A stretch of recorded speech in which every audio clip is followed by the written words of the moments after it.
Cari amici, riprendiamo il nostro lavoro. Abbiamo 4, 5,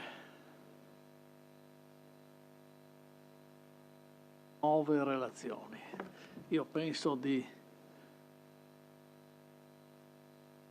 facciamo l'intervallo, sì. Allora, Giorgio Del Zanna, chi è? Come mai? Giustificato o ingiustificato? È finito. Dovevate dirmelo.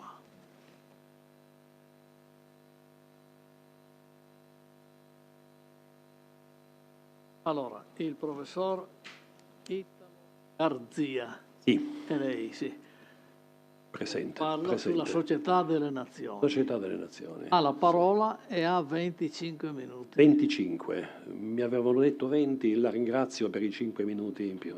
Tra 20 e 25. È un destino crudele che pesa sulle mie spalle da molti anni e mi porta sempre a intervenire dopo la pausa pranzo. Per cui devo combattere con gli effetti della vostra peristalsi, cercherò, come dire, di essere il più leggero e il più sintetico possibile.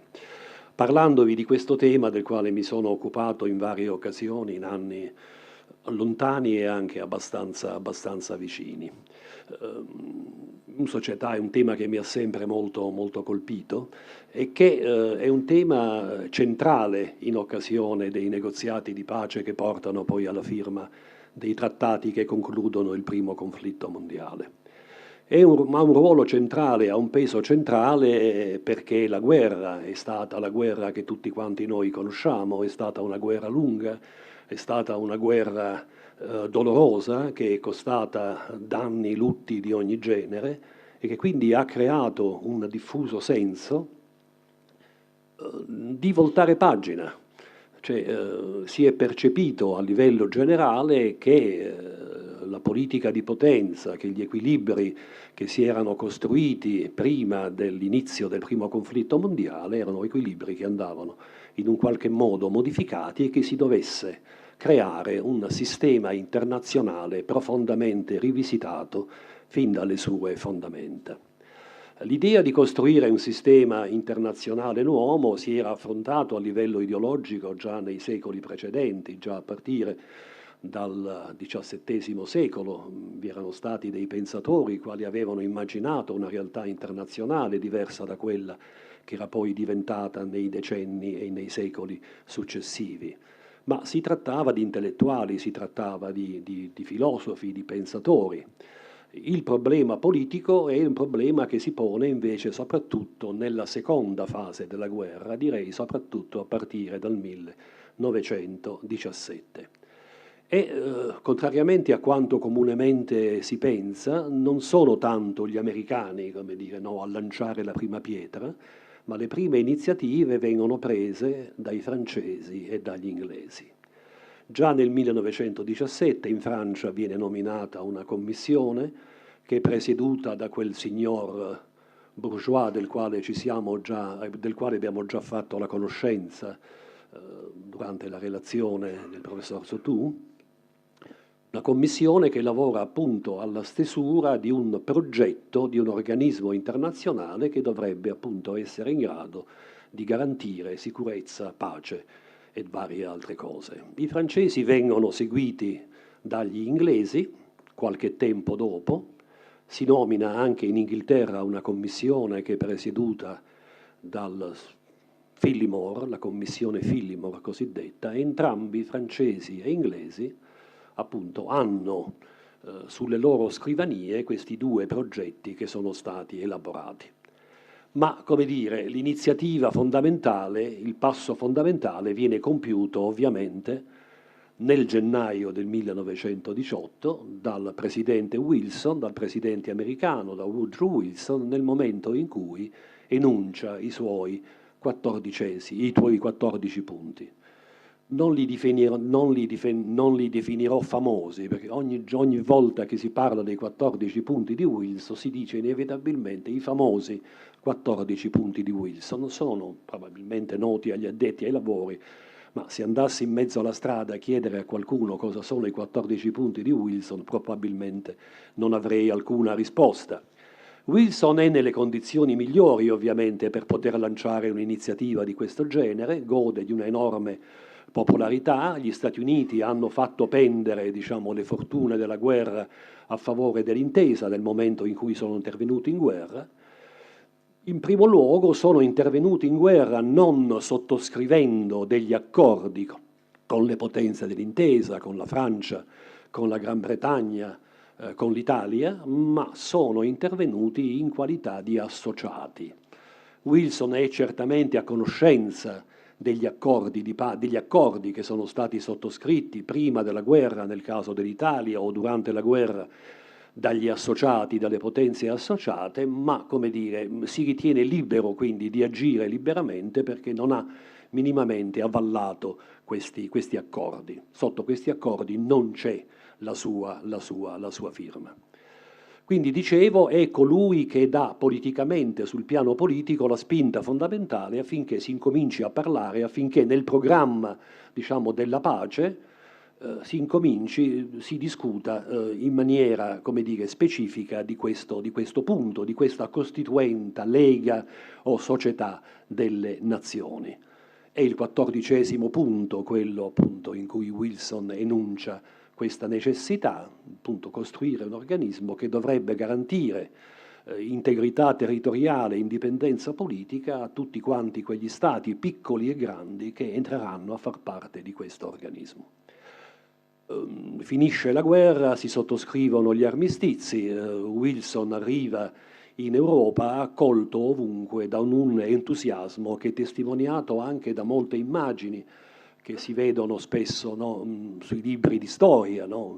Wilson con la tuba che cammina per le strade anche di Roma, si ferma anche in Italia, visita Bologna, va a Torino, è accolto ovunque, diciamo, con un grande entusiasmo, e si capisce bene perché.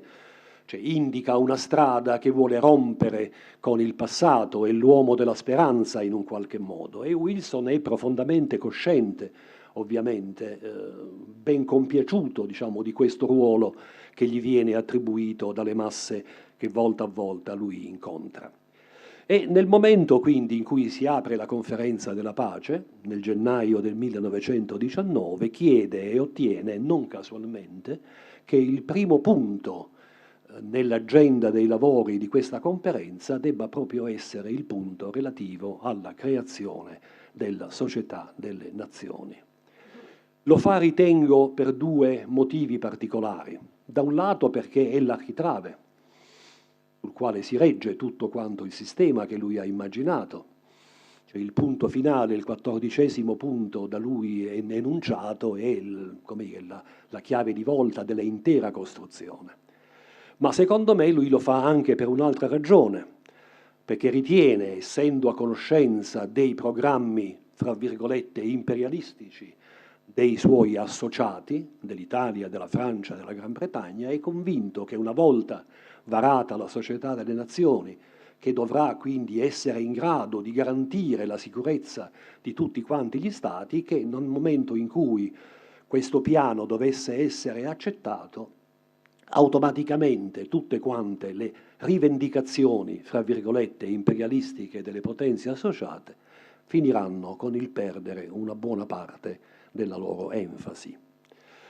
E nel momento in cui si costituisce la commissione che dovrà poi mettere a punto lo statuto, Covenant fu chiamato, si definisce abitualmente il Covenant della Società delle Nazioni, Wilson vuole che questa commissione sia formata da personaggi di rango.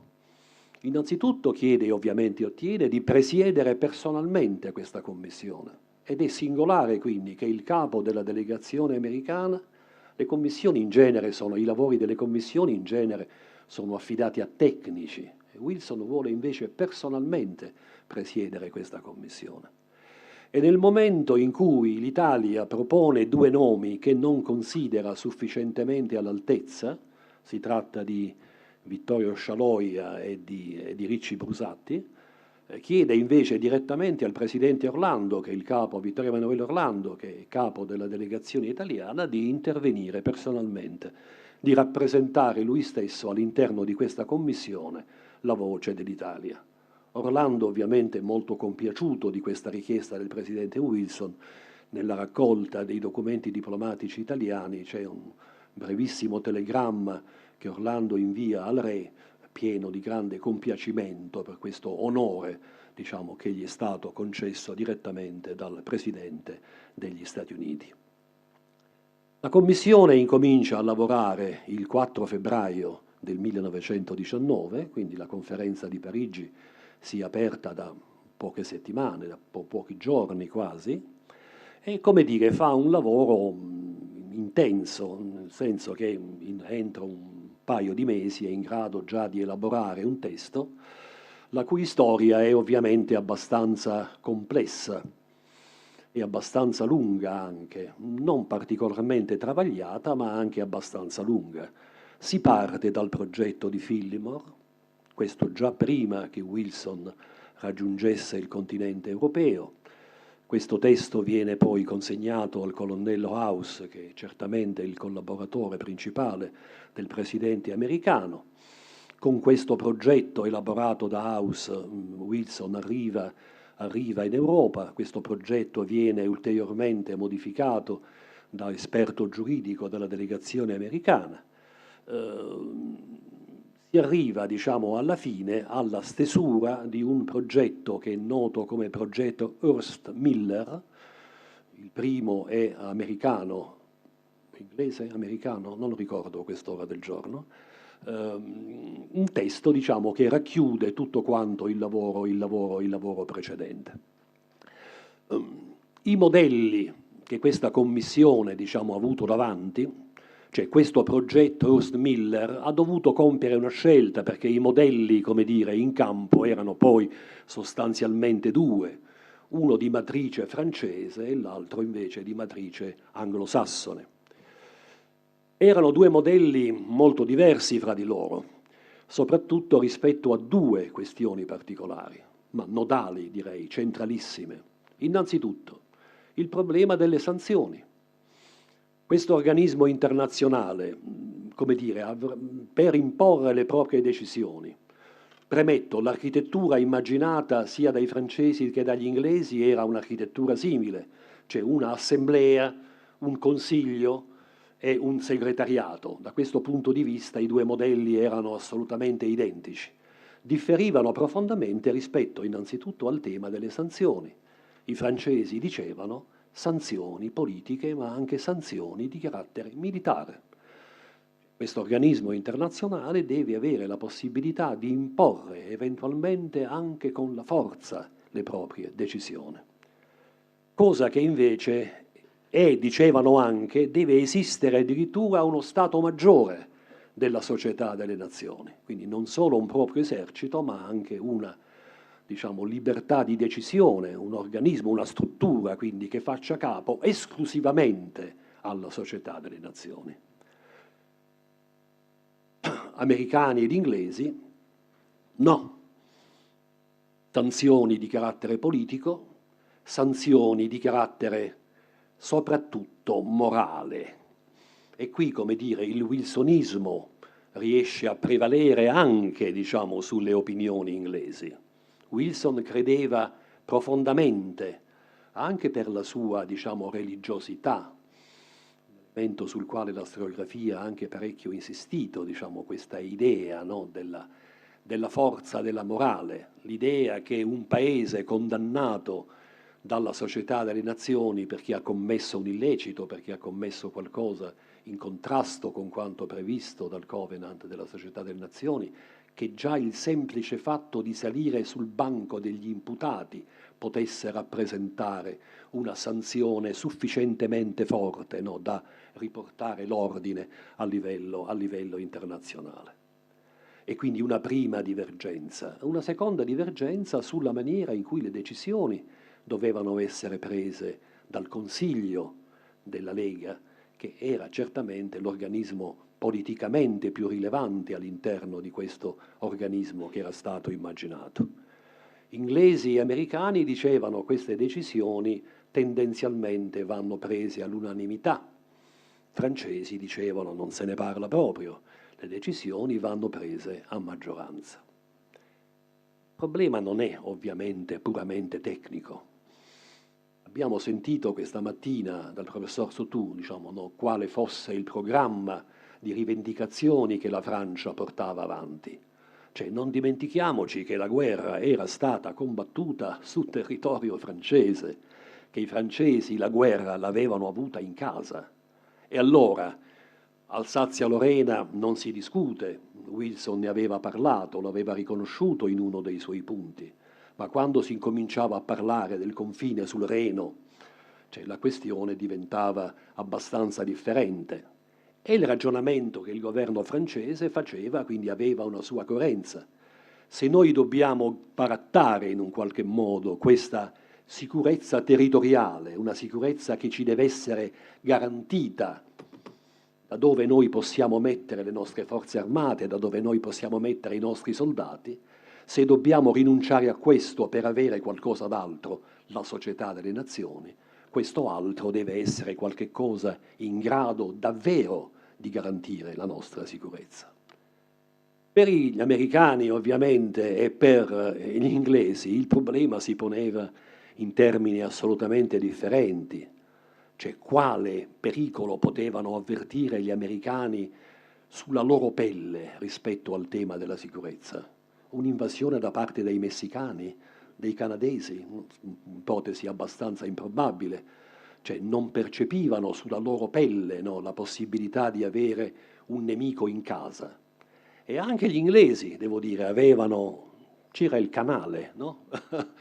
Che non è soltanto un canale, cioè non è soltanto un luogo, un pezzo di mare, cioè è anche un concetto, è anche un'idea. E c'è la Home Fleet, c'è la flotta inglese. E il rischio anche, qualora questa società delle nazioni diventasse un po' troppo attivistica sul piano internazionale, di dovere con la loro flotta andare, diciamo, a sanare, a riportare l'ordine non soltanto in Europa, ma a livello internazionale.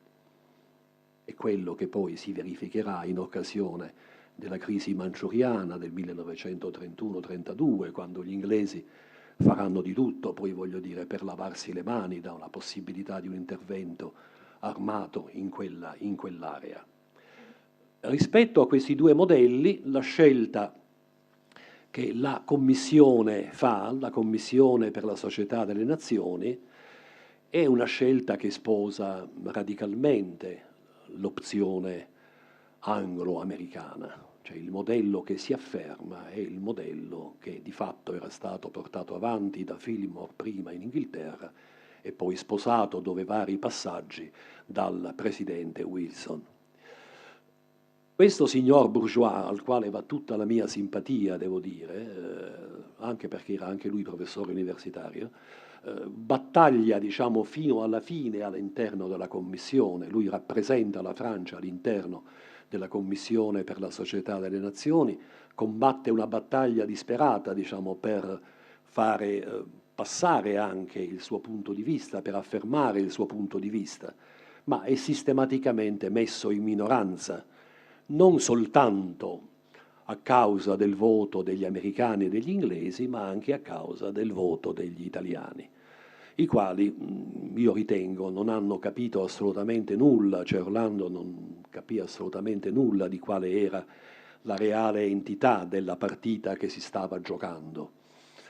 Gli italiani peraltro erano arrivati a Parigi avendo con sé un proprio progetto di società delle nazioni che non viene neppure esposto, viene semplicemente, era un buon progetto peraltro, che era stato messo a punto dal direttore dell'ufficio contenzioso del Ministero degli Esteri, Ricci Brusatti, un bel progetto che rappresentava in un qualche modo una possibile strada di mediazione tra l'ipotesi francese e quella anglo-americana, ma semplicemente Orlando si dimentica di avere nella propria cartella, come confessa, come dire, pudicamente a Aulindo Malagodi in una delle sue conversazioni con il presidente, col direttore della Tribuna, confessa di averlo semplicemente dimenticato. Si allinea alla posizione degli americani e degli inglesi, convinto in questa maniera di avere poi facile gioco quando si discuterà, si incomincerà a parlare di questione adriatica. Cioè, io faccio un piacere a te e tu poi, quando si parlerà di fiume, come dire, no, gli americani mi daranno una mano grati di questo appoggio, cioè, non capendo che invece l'idea di Wilson degli americani era un'idea profondamente differente, che scegliere la società delle nazioni avrebbe significato invece esattamente il contrario, quindi negare poi, no, che l'Italia potesse diventare in una qualche misura padrona dell'Adriatico. Nonostante quindi appunto questa opposizione francese, passa questo covenant, questo modello di covenant della Società delle Nazioni, lo si chiama progetto del 14 febbraio, è noto come progetto del patto del 14 febbraio, viene presentato e viene illustrato da Wilson dinanzi all'assemblea della conferenza della pace. Per il momento non c'è un dibattito particolarmente significativo. Dopo questa discussione, Wilson prende la nave, torna negli Stati Uniti e lo accoglie, come dire, un fuoco di sbarramento di ogni genere. Porta con sé ovviamente il Covenant della Società delle Nazioni, che è sottoposto a critiche durissime. Quello che più conta, non soltanto da parte del Partito Repubblicano, che è il partito avverso al presidente, ma molte voci si sollevano anche all'interno del Partito Democratico, soprattutto all'interno del Senato, che è poi quell'organismo che deve ratificare gli accordi internazionali, che quindi poi dovrà decidere rispetto alla ratifica o meno di quelli che diventeranno poi i trattati di Versailles, Trianon e tutto quanto il resto. Particolarmente attivo è il senatore Cabot Lodge, il quale fa votare un ordine del giorno che viene approvato da una quarantina quasi di senatori, un progetto di dura critica nei confronti di questo progetto di Covenant portato da Wilson, perché sarebbe in contrasto con la cosiddetta dottrina di Monroe, cioè pone il problema della dottrina di Monroe. Qual è la contraddizione? Ma è chiaro che quel Covenant, quel progetto, qualora la Società delle Nazioni prendesse corpo, avrebbe la possibilità di intervenire in questioni sul continente americano che gli Stati Uniti considerano di propria esclusiva competenza. L'America agli americani. C'è una contraddizione di fondo. E quindi Cabot Lodge chiede che all'interno del Covenant della Società delle Nazioni venga introdotta una riserva, diciamo, no, a favore della dottrina di Monroe. Molta acqua nel vino della Società delle Nazioni. Non ha senso, questo progetto perderebbe il carattere della universalità. Cabot Lodge non è il solo, si associa anche, non è un caso, un senatore che si chiama Hitchcock, e questo cognome la dice tutta, come dire, sulla dimensione di terrore che probabilmente questo suo intervento provoca nel povero Wilson, il quale è costretto comunque a ritornare a Parigi, portando con sé queste critiche, delle quali, come dire, tende a tenere conto solo in parte. C'è una notazione del diario di Robert Cecil, rappresentante inglese all'interno di questa commissione che ha varato il Covenant della Società delle Nazioni, una notazione in cui si parla di un relativo ottimismo di Wilson rispetto a queste critiche che gli sono state rivolte negli Stati Uniti. Ciò che lo decide invece, che lo porta definitivamente a tenere conto invece di queste critiche, è una lettera che gli giunge da Taft, rappresentante democratico, ex presidente degli Stati Uniti, persona di grande autorità. Taft sostiene in una lettera peraltro molto breve che o Wilson sarà in grado di fare inserire all'interno del Covenant della Società delle Nazioni questa riserva a favore del riconoscimento della dottrina di Monroe, che solo in questo caso ci sarà la possibilità, la speranza che il Senato americano, non lo dà neanche per certo, che il Senato americano possa approvare, diciamo, l'ingresso quindi degli Stati Uniti all'interno di questo organismo. Questo, diciamo, è un elemento del quale Wilson ovviamente non può non tenere conto, e quindi riconvoca la Commissione per la Società delle Nazioni, che si rivede 3 o 4 volte ancora, e che accetta passivamente, come dire, questa riserva che si può infatti leggere nello statuto, in uno degli ultimi articoli dello statuto della Società delle Nazioni, questa riserva, diciamo, a favore della dottrina di Monroe. Il mio atteggiamento, che in realtà ormai la mia convinzione è che in realtà tutto questo sia stato fatto passare dagli inglesi, dagli italiani, anche dagli altri rappresentanti all'interno di questa commissione, perché in realtà ormai nella Società delle Nazioni ci credono in pochi. Ci sono soprattutto delle annotazioni di Silvio Crespi, c'è questo diario pubblicato da Silvio Crespi che si chiama La difesa d'Italia in guerra a Versailles, che è una cronaca molto, molto palpabile, diciamo, del clima di delusione che si diffonde all'interno degli ambienti della conferenza della pace nel momento in cui Wilson torna dagli Stati Uniti e chiede per l'appunto che ci sia questo riconoscimento della dottrina di Monroe. Ve le risparmio, insomma, è un brano anche abbastanza lungo. È sempre lo stesso Crespi che descrive poi in maniera molto, ancora una volta, diciamo, con grande emotività, il momento in cui questo progetto finale, rielaborato quindi dalla Commissione della Società delle Nazioni, viene presentato dinanzi all'Assemblea della Conferenza della Pace per la sua approvazione finale. L'instancabile Bourgeois, come ancora una volta, torna alla carica, ma è ormai troppo tardi, ma critiche in questa occasione vengono anche da parte del rappresentante giapponese, il barone Makino. Il barone Makino ha fatto parte della commissione che si è occupata di stendere il Covenant della Società delle Nazioni. Si è posto un problema del riconoscimento della parità razziale, no, tra asiatici e europei, una storia all'atere abbastanza interessante, ma questa sua richiesta non è stata accettata. C'è un intervento anche del rappresentante belga Paul Iman, il quale chiede che la sede della Società delle Nazioni non sia a Ginevra, dove si è deciso che poi questo organismo avrà luogo, ma che sia invece a Bruxelles. Ma se vogliamo, rispetto ai grandi temi, insomma, sono questioni abbastanza di bottega, possiamo dire così.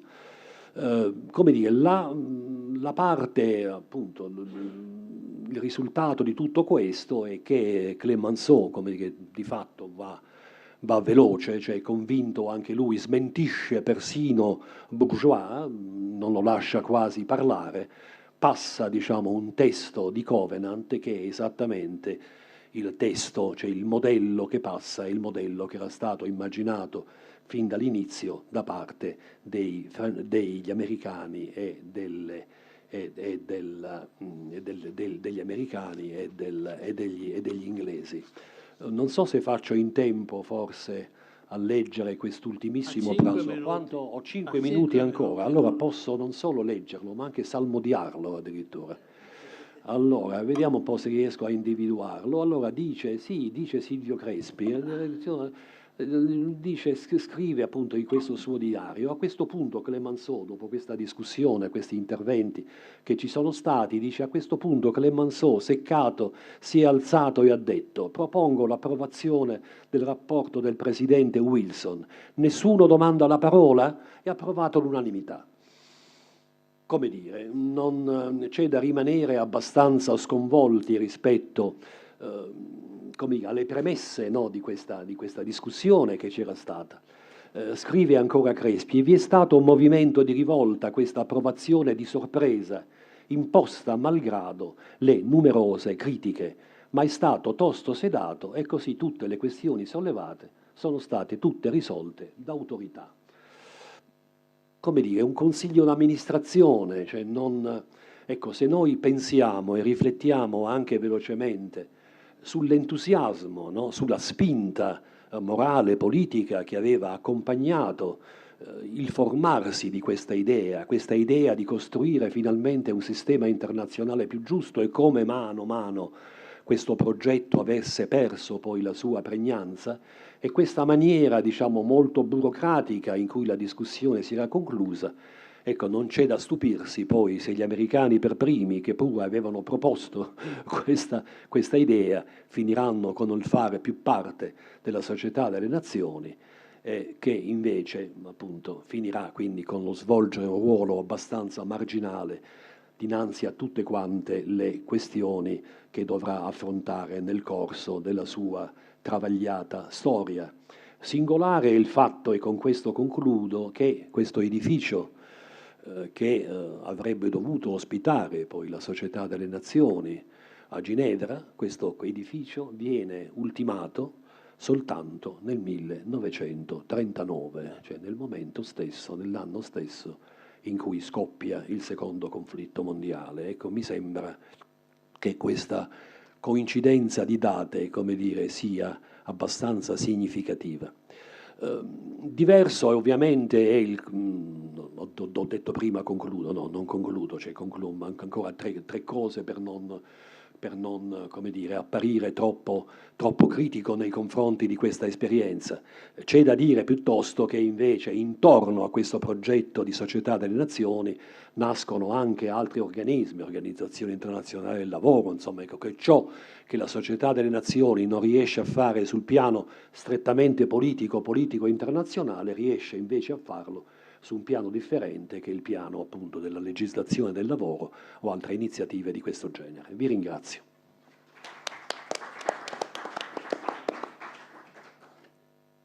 Ringrazio anch'io personalmente del suo brillante intervento, perché non ha letto ma ha esposto, e do la parola. Il professor Sabatucci si voleva forse.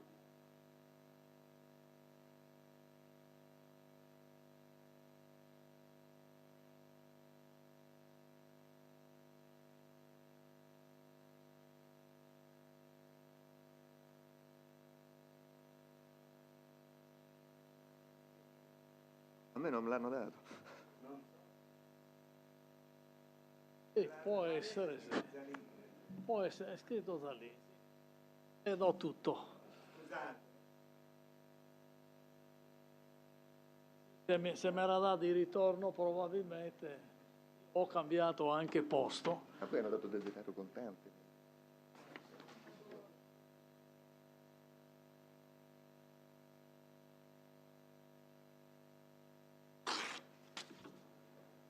Ecco, questa è roba sua.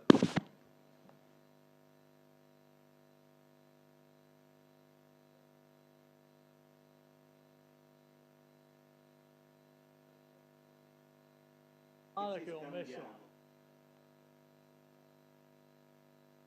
Vabbè, il nome era esatto. Ad ogni modo, io ringrazio da parte mia il collega che ha esposto, come dicevo, in maniera brillante un argomento che non è notissimo, almeno nelle mie conoscenze di storico dell'economia.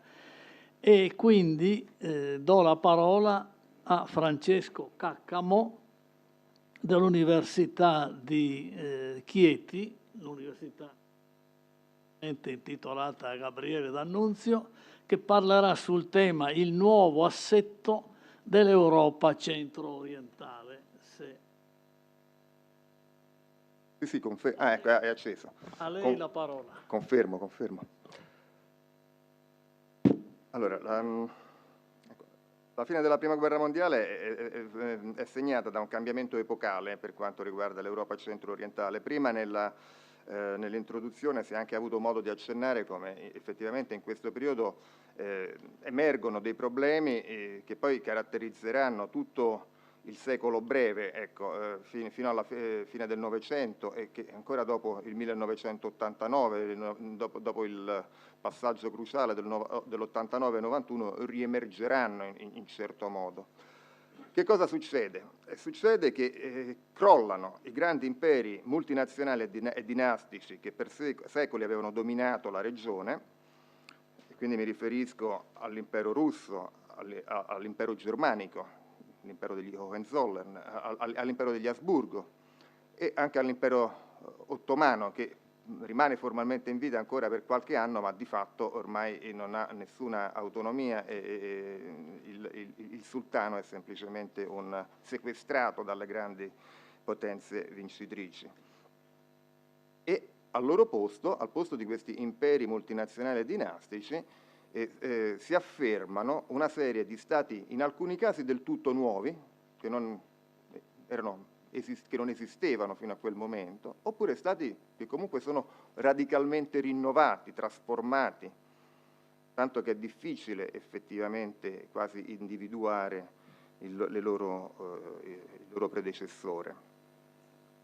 Quindi sembra vedere realizzazione questa nuova Europa, secondo la definizione che era stata coniata da rappresentante del movimento cecoslovacco Tomasz Garrigue-Masaryk in un opuscolo del 1916 che appunto si chiamava proprio La Nuova Europa.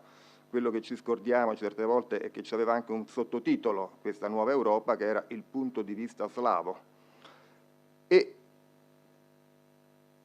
certamente più autorevole, diciamo, maggiore influenza rispetto all'opuscolo di Masaryk, che era stata la rivista The New Europe, fondata in Inghilterra e diciamo, gestita da alcuni influenti pubblicisti inglesi, Wickham Steed e Robert William Seton Watson, che non dimentichiamoci, altra cosa che spesso non si dice, che erano direttamente sovvenzionati dagli emigrati cechi, cioè la rivista è pagata, loro sono più o meno stipendiati dai cecoslovacchi, ecco, Wickham Steed e Seton Watson.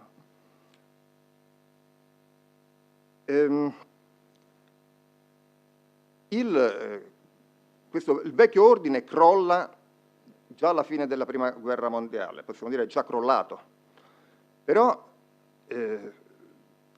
bisogna ancora dargli una forma, definirlo, tracciare i confini dei nuovi stati, individuare gli equilibri politici tra di loro. E questo è il compito che spetta, diciamo, in primo luogo alla conferenza della pace. Ora, non bisogna certamente immaginare che la conferenza della pace detti le decisioni per quanto riguarda tutta la regione. Non avviene sempre così, bisogna tenere conto che oltre alle dinamiche a Parigi ci sono certamente le dinamiche nei tanti territori dell'Europa centro-orientale che hanno una loro autonomia, anzi in alcuni casi sfuggono di mano alla conferenza della pace, quanto si verifica ad esempio con la definizione dei confini orientali della Polonia. La questione è risolta attraverso il confine russo-polacco, oppure ancora in maniera più clamorosa, direi per quanto riguarda l'assetto nei territori ottomani, soprattutto per quanto riguarda l'Anatolia, dove addirittura c'è una reazione talmente forte da parte del movimento nazionalista turco che porta alla firma di un nuovo trattato di pace sostanzialmente. Il trattato di Sèvres non regge e bisogna aspettare il 23 per arrivare al trattato di Losanna. Quindi non si può dire certamente che tutto viene deciso alla conferenza della pace, però certo la conferenza della pace è il momento che un po' riporta ad unità questa molteplicità di fenomeni per un certo periodo, come è stato scritto, soprattutto dal gennaio del 19 al giugno, alla firma del trattato di Versailles. Come è stato detto, effettivamente Parigi è un po' la capitale del mondo o il governo del mondo. Qua sono riuniti tutti i vertici dei paesi vincitori, a partire dallo stesso presidente Wilson, caso eccezionale nella storia statunitense, ecco, che vede un presidente americano allontanarsi per un periodo così lungo dal paese. Abbiamo anche chiaramente tutti i rappresentanti dei popoli, degli stati dell'Europa orientale, in alcuni casi considerati stati alleati, in altri casi capi di movimenti che cercano di attirare l'attenzione della conferenza della pace, con esiti più o meno, con maggiore o minore successo.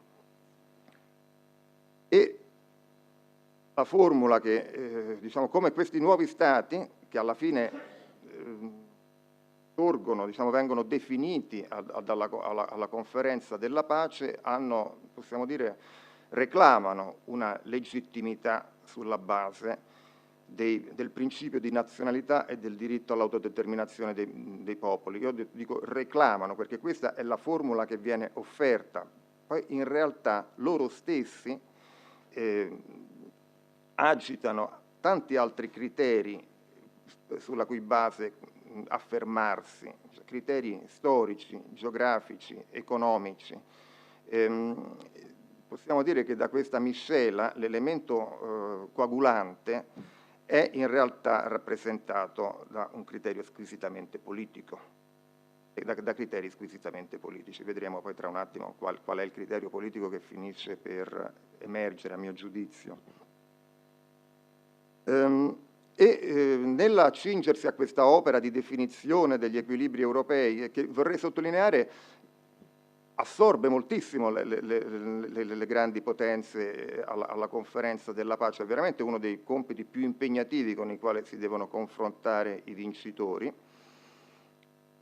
In Europa orientale che definiscono, se vogliamo, i nuovi equilibri continentali.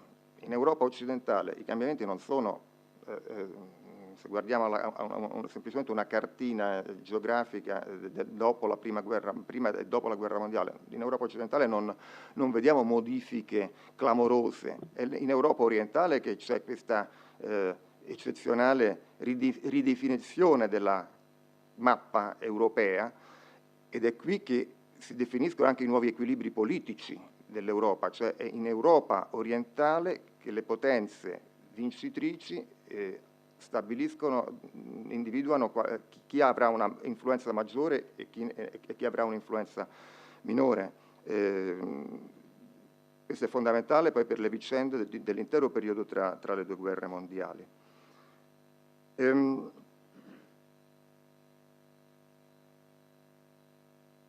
Quindi è anche una storia nella quale da una parte indubbiamente troviamo delle forze profonde in azione. Il nuovo assetto dell'Europa centro-orientale risponde a tutta una serie, espressione di tutta una serie di forze, se vogliamo con un termine banale, geopolitiche, ma al tempo stesso è anche il risultato, non dobbiamo dimenticarcelo, è il risultato dell'azione di un gruppo estremamente ristretto di individui, e gli esiti sono dati dalle dinamiche personali che si instaurano tra questo pugno di uomini che si trovano seduti nel Consiglio Supremo, inizialmente Consiglio dei 10, che poi diventa Consiglio dei 4 addirittura. Mi riallaccio a quello che è stato detto prima, in poche battute, proprio estremamente banali, e che quindi nella loro genericità forse in alcuni casi non sono neanche perfettamente calzanti.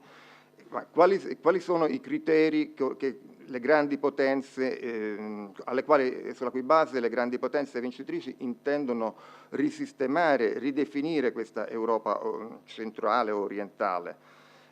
Abbiamo ognuno chiaramente si accinge a questo compito sulla base io direi delle proprie propensioni, inclinazioni ideologiche e culturali. In ultima base però soprattutto sulla base e considerando i propri interessi squisitamente politici. Un ruolo certamente decisivo è svolto nella fase iniziale dal presidente statunitense Wilson, che intende applicare in Europa orientale questi concetti ai quali non direi da lui coniati, ma ai quali lui certamente ha dato grande risonanza, questi concetti per il principio di nazionalità e il diritto all'autodeterminazione dei popoli. Cioè l'Europa orientale diventa un po' il laboratorio nel quale Wilson intende plasmare sulla base di questi criteri. C'è certamente una carica fortemente idealista, quasi utopistica in Wilson, e di modo a criticare Wilson per questo atteggiamento. Io sinceramente ritengo che i criteri individuati da Wilson fossero fondamentalmente validi per ordinare questa Europa orientale. Il problema, semmai, è quello dell'applicazione di questi principi, nella quale gli Stati Uniti, in primo luogo gli Stati Uniti e Wilson, non hanno affatto una chiarezza. Ancora nei 14 punti, nei famosi 14 punti, il presidente Wilson aveva parlato esattamente di questi principi, ma in definitiva la formula che proponeva all'inizio del 18, ricordiamoci, era stata quella sostanzialmente dell'autonomia per le nazioni dell'impero asburgico e dell'impero ottomano, quindi non la dissoluzione di questi imperi multinazionali e dinastici. È passato meno di un anno, diciamo, e la formula è diversa. E mi limito a ricordare, per capire un po' il personaggio e anche un po' i problemi della politica statunitense, ricordo la famosa frase che Wilson rivolge ai suoi consiglieri, ai suoi aiutanti dell'Inquiry, a bordo della nave che lo porta dagli Stati Uniti in Europa nel dicembre del 1918. Proprio riferendosi al principio di nazionalità e al diritto all'autodeterminazione, lui dice "Tell me what is right and I will fight for it". Cioè, voi mi dovete dire quello che è giusto e io poi dopo mi preoccuperò di combattere, diciamo, per questo e di porlo in pratica. In sostanza è una frase a suo modo bella, ma che certo tradisce una complessiva incertezza su quella che è la sostanza dei problemi. Cioè, il presidente statunitense si accinge a questo compito senza avere un'idea molto precisa di dove deve mettere le mani, e questo si vedrà molto durante la conferenza della pace. Dall'altra parte c'è la Francia, che secondo me è la potenza decisiva poi alla fine per quanto riguarda la definizione degli equilibri nell'Europa orientale. Il professor Soutour direi che lo ha fatto intendere nella sua relazione. La Francia certamente è decisiva perché si presenta come la principale potenza militare sul continente europeo dopo la guerra e quindi ha dei mezzi a cui fare appello, però ha anche una precisa, nella politica francese c'è una grande corrispondenza tra i mezzi e i fini. La politica francese è chiarissima, tutto visto nella prospettiva, come di nuovo emergeva, della questione tedesca, e in Europa orientale bisogna realizzare un ordine che contenga ad oriente la Germania, che garantisca che la Germania rimanga sotto controllo in futuro, e non solo la Germania, ma anche tutti gli alleati presenti o anche semplicemente potenziali di questa Germania. Quindi è un ordine, la Francia realizza un ordine basato sulla vittoria, stabilisce un ordine che poi dovrà autoperpetuarsi, che sarà poi fondato sul mantenimento dello status quo.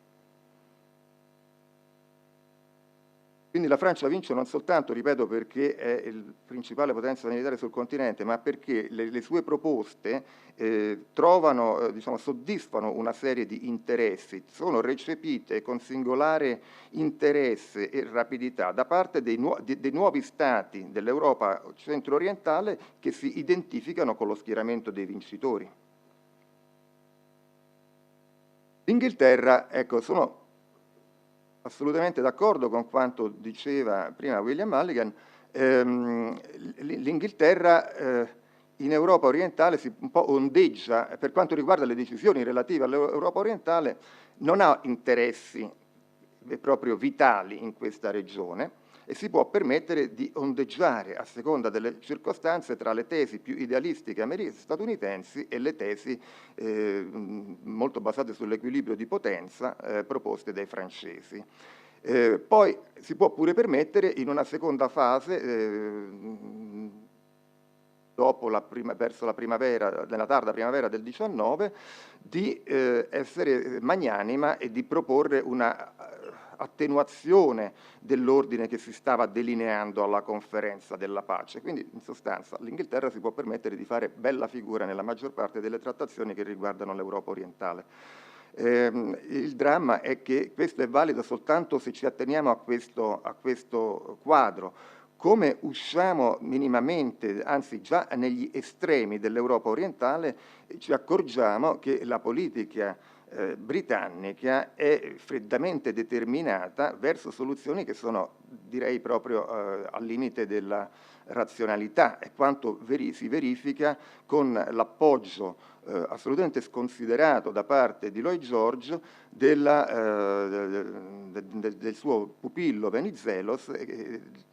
Gli inglesi incoraggiano i greci a lanciarsi in questa folle avventura che comporta la catastrofe nazionale, quella non la chiamo così, io la chiamano i greci ancora oggi in questo modo, un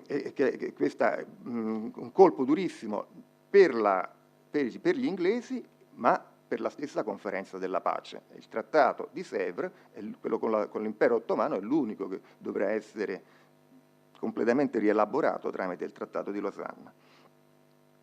In tutto questo vorrei, il tempo che mi resta, dire qualche cosa sul ruolo dell'Italia. Che fa l'Italia in tutto ciò? Ecco, in generale, devo dire, qua purtroppo fuoriesce dai termini del mio discorso. Io ritengo che negli ultimi 20-25 anni sulla posizione italiana alla conferenza della pace ci sono stati vari approfondimenti molto utili, devo dire alcuni da parte dei presenti, qualcuno da parte anche da parte di assenti, però il problema è che l'impostazione di fondo è rimasta legata a una letteratura assolutamente meritoria, ma che appartiene semplicemente a un'altra epoca storica, cioè che ancora l'eredità salviniana, albertiniana, chiamiamola così, che poi è stata reinterpretata negli anni 60 sostanzialmente. Ecco, direi che gli ultimi lavori che complessivamente hanno preteso di affrontare il tema delle rivendicazione della posizione italiana alla conferenza della pace risalgono a quest'epoca, ed sono aspetti sui quali c'è da lavorare secondo me molto, cioè da rivedere proprio le impostazioni generali. Quindi c'è questo problema di fondo. Permettetemi ancora una battuta, se no si corre un po'. Se non si fa questo lavoro ci si arresta alla immagine di facciata che è lasciata da questa letteratura. Come ad esempio, ecco, pensiamo ad esempio alla immagine che si trova nella locandina, che è questo famoso ritratto, diciamo questa famosa immagine del pittore William Orpen della conferenza della pace, del momento della firma della conferenza della pace. Questo non è tutto il quadro, è l'elemento centrale. E qui noi abbiamo, se lo guardiamo, ci accorgiamo che non ci stanno gli italiani sono assenti. Quindi questa è una prima imperfezione. Se guardiamo il quadro nel suo complesso, in secondo piano, in posizione piuttosto defilata, rinveniamo Vittorio Emanuele Orlando. Suona un campanello d'allarme? Spero di sì, perché ecco, Vittorio Emanuele Orlando il 28 giugno del 1918 non si trovava alla conferenza della pace. Ecco, aveva altre cose a cui pensare, essendo appena caduto il suo governo, e non aveva la minima intenzione di impelagarsi in questo atto finale che sanciva un insuccesso per l'Italia, che si firmava il trattato di pace con la Germania e l'Italia rimaneva in attesa della definizione dei suoi problemi.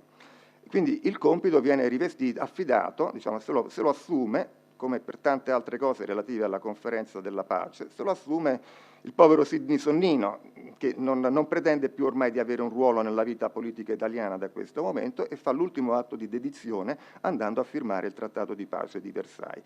Ecco, quindi vedete come ho voluto, ovviamente una boutade, perdonatemi, ma ho voluto citare questo episodio secondo me questo è il pericolo che c'è per quanto riguarda la storiografia italiana sulla conferenza della pace, che ci si rimane ancorati a delle immagini e non ci si pone i problemi che stanno dietro a certi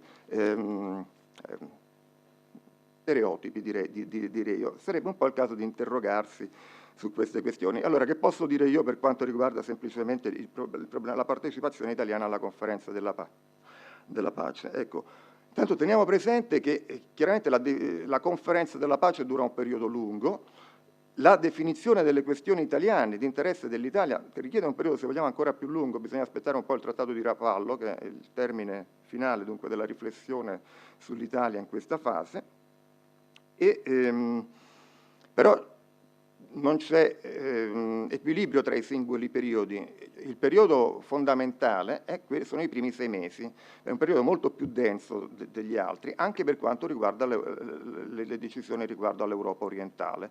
È vero che i trattati di pace di Saint-Germain, come sappiamo, di Neuilly, di Trianon e di Sèvres verranno firmati nei mesi seguenti, però il lavoro preparatorio, che nella maggior parte dei casi finisce per essere quello decisivo, si svolge nei primi 6 mesi e quindi questa fase è quella più problematica ed è quella, ripeto, quella con la quale la storiografia italiana si è meno confrontata. Abbiamo monografie sostanzialmente vecchie sulla Italia nel periodo degli anni, sul ruolo di Nitti alla conferenza della pace, abbiamo molti contributi sul ruolo di Sforza e il Trattato di Rapallo, mentre questo primo periodo proseguiamo a basarci su quello che si prosegue a dire.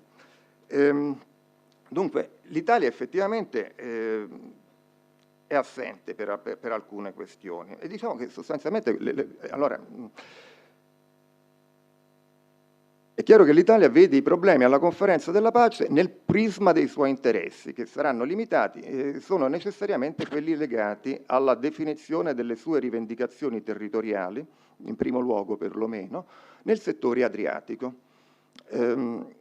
Forse avrebbero potuto riguardare anche altri settori, ma in definitiva là il problema non si pone. L'Alto Adige, come è stato ricordato prima, all'Italia viene assegnato senza nessun problema, anche se, come sappiamo, è una zona è una regione nella quale italiani ce n'erano ben pochi, anzi forse non c'erano, erano quasi assenti.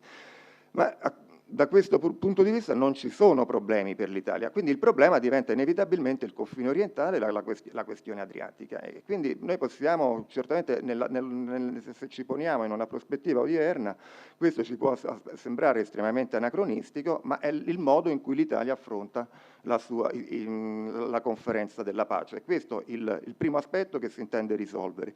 Inviterei anche a riflettere sul fatto che questo squilibrio non lo rinveniamo soltanto nel caso degli italiani, cioè ognuno tende a concentrarsi sui propri problemi di diretto interesse. Come ricordava l'esposizione del professor Soutou, la Francia, potenza certamente molto più grande dell'Italia, molto a più giusto titolo grande potenza, vede tutta la conferenza della pace nel prisma della questione tedesca. Quindi direi che non dobbiamo meravigliarci che l'Italia veda tutto nel prisma della questione adriatica.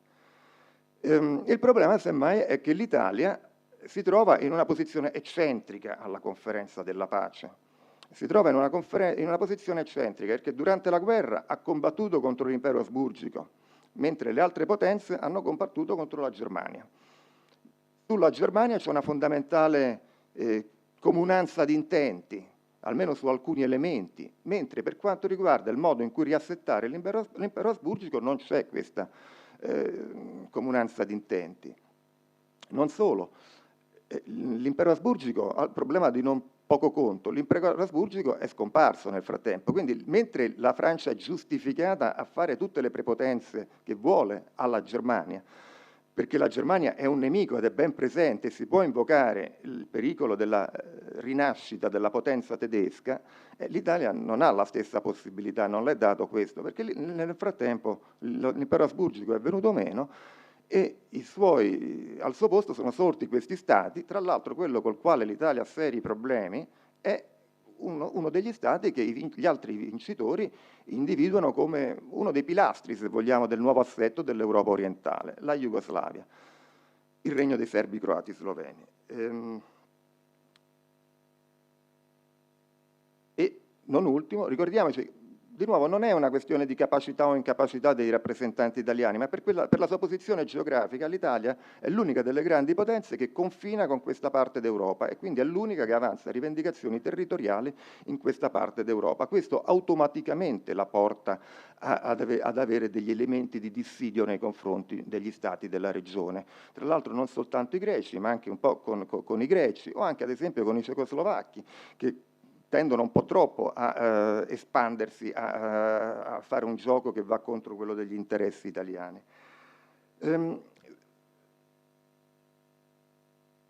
Ma si può veramente dire che l'Italia si concentri che tutto sia esclusivamente legato alla questione adriatica? O, la pongo in un altro termine la domanda, si può veramente dire che da questa, diciamo pure, ossessione adriatica dell'Italia derivi un'incapacità di contribuire alla soluzione dei problemi, non dico mondiali, ma perlomeno europei?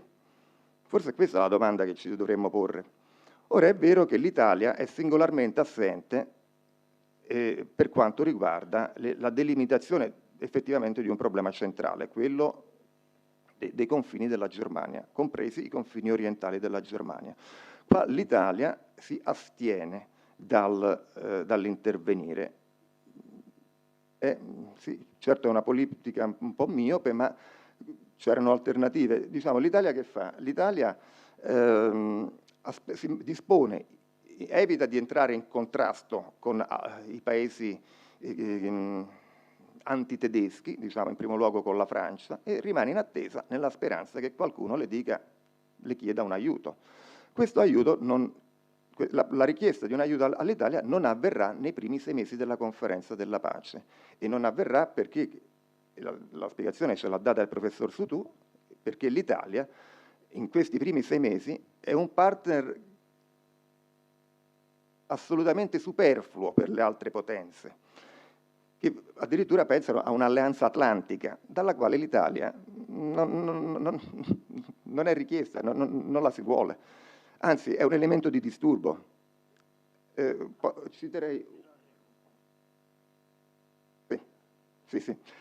L'altro paese è, diciamo, però fuori da questo discorso francese, l'Italia, da questo problema tedesco, l'Italia in realtà è molto attiva alla conferenza della pace. L'Italia fa una serie di proposte che sono proposte che cercano di favorire in sostanza il raggiungimento di compromessi tra gli stati della regione con i quali non ha elementi di contrasto. Quindi l'Italia fa delle proposte di mediazione per la Transilvania, Ungheria e Romania, per la Dobrugia meridionale. Certo, il problema è che se non sappiamo che cos'è la Dobrugia meridionale, effettivamente diventa difficile apprezzare il ruolo dell'Italia alla conferenza della pace.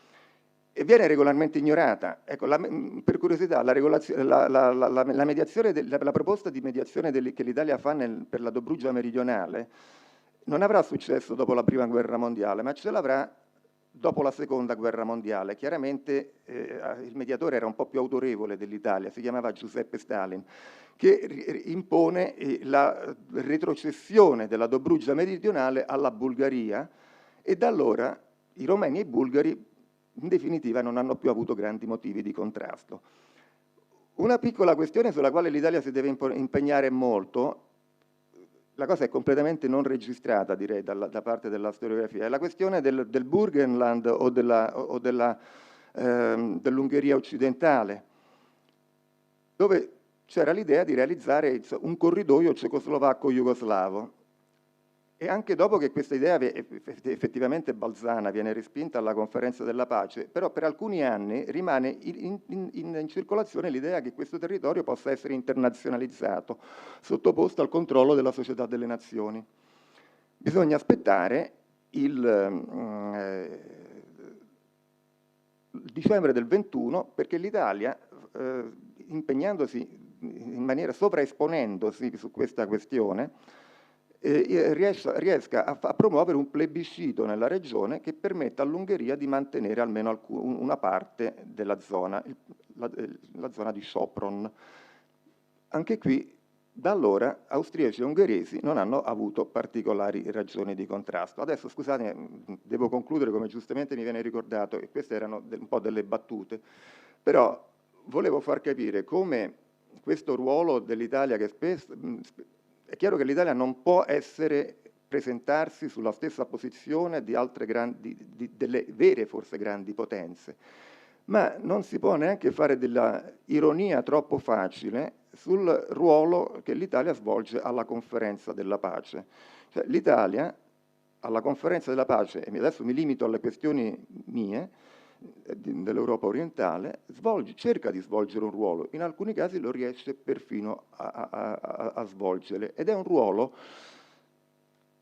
il ruolo che l'Italia svolge alla conferenza della pace, ecco, l'Italia non avrà mai tanta voce in capitolo alle questioni mondiali come è stato alla conferenza della pace. Forse se lo riavrà Mussolini durante i negoziati alla vigilia della seconda guerra mondiale, quando si parla di spartirsi il mondo in sostanza con l'asse, ma sono ovviamente negoziati che possiamo dire che là si fanno i conti senza l'oste, cioè non si vede che la guerra, non si anticipa come andrà a finire la guerra. Ecco, invece, dopo la prima guerra mondiale, l'Italia direi che dà un contributo nel suo piccolo abbastanza positivo alla soluzione di una serie globale di questioni, o almeno europee. Grazie.